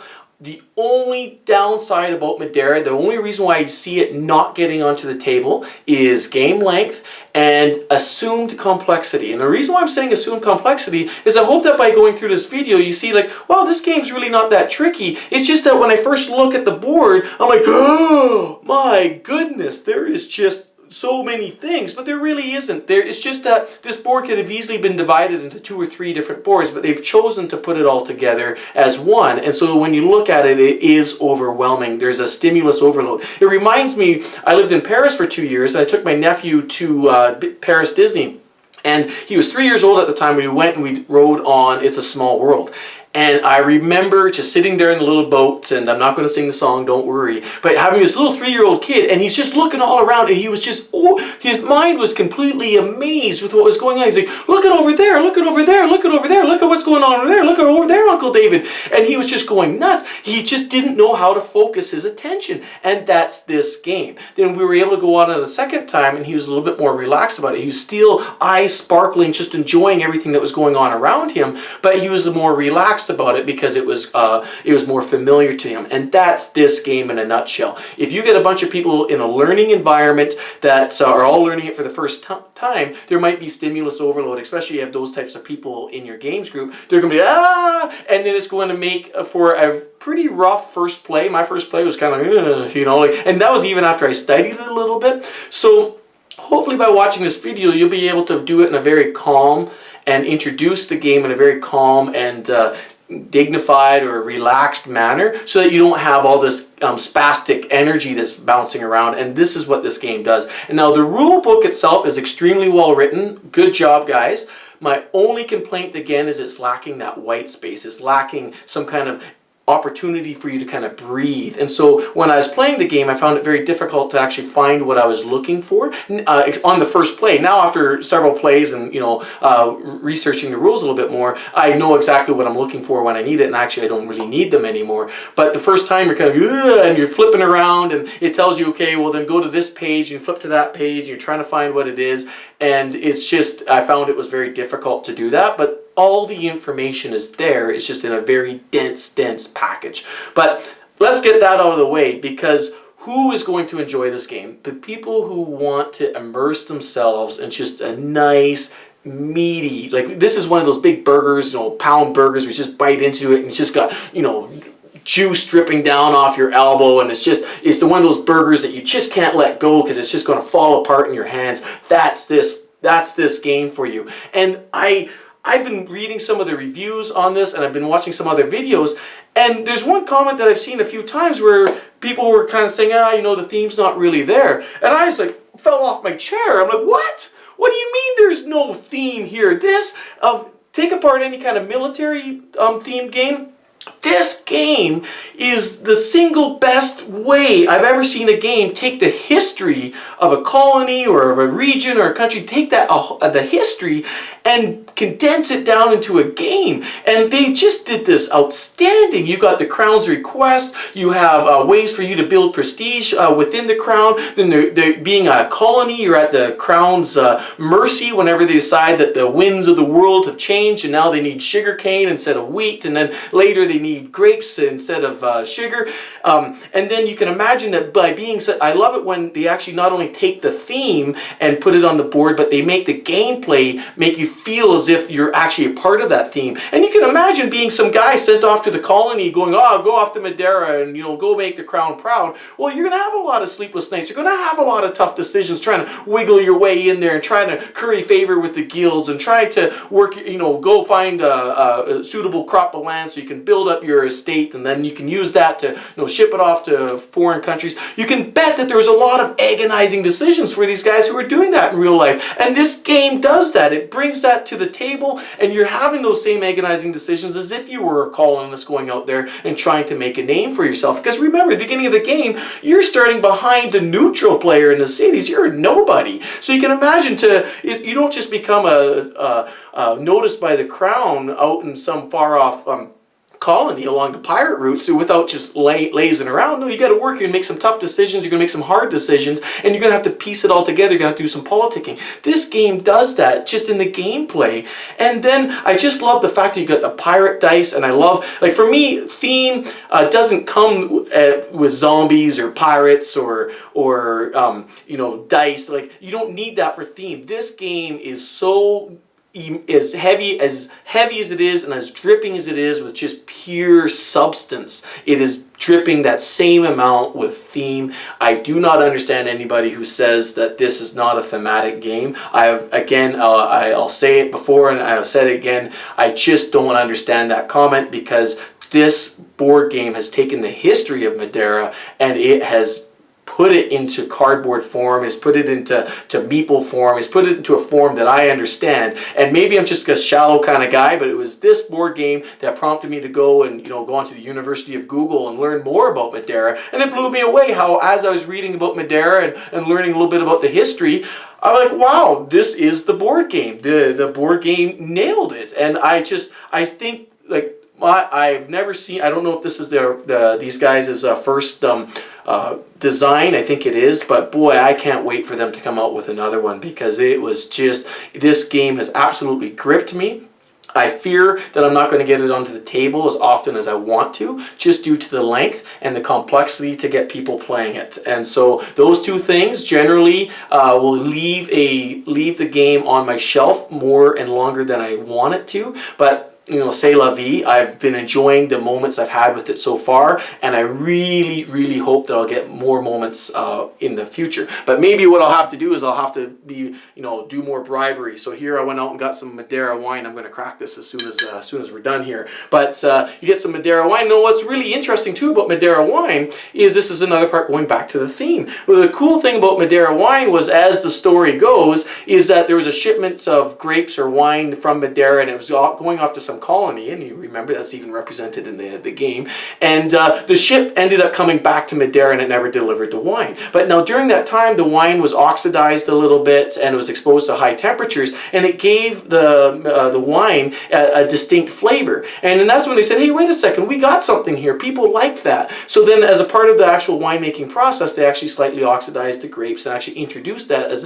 a decision for actually making the wine. And so in doing so, when I was actually trying to find some wine from Madeira, people were asking me, why, are you cooking? I'm like, well, why would I be cooking? They go, well, this is a wine that a lot of people cook with, not because it's a bad wine, but because it stays, because it's already been oxidized. You can open up and you can keep it for long periods of time. And so then that's part of the unique blend of the Madeira wine, is because of the oxidation process that they've already taken care of while they were making the wine. And honestly, this game plays so long, you're going to be thankful that you got a good, robust wine that lasts as long as the game is going to. So grab a bottle of Madeira wine, and this is what you need to do to actually get your friends over to play a longer game, an immersive game. Well then, fantastic. So my recommendation, since it is a longer game, and it's always my recommendation with longer games, is don't play the full complement first.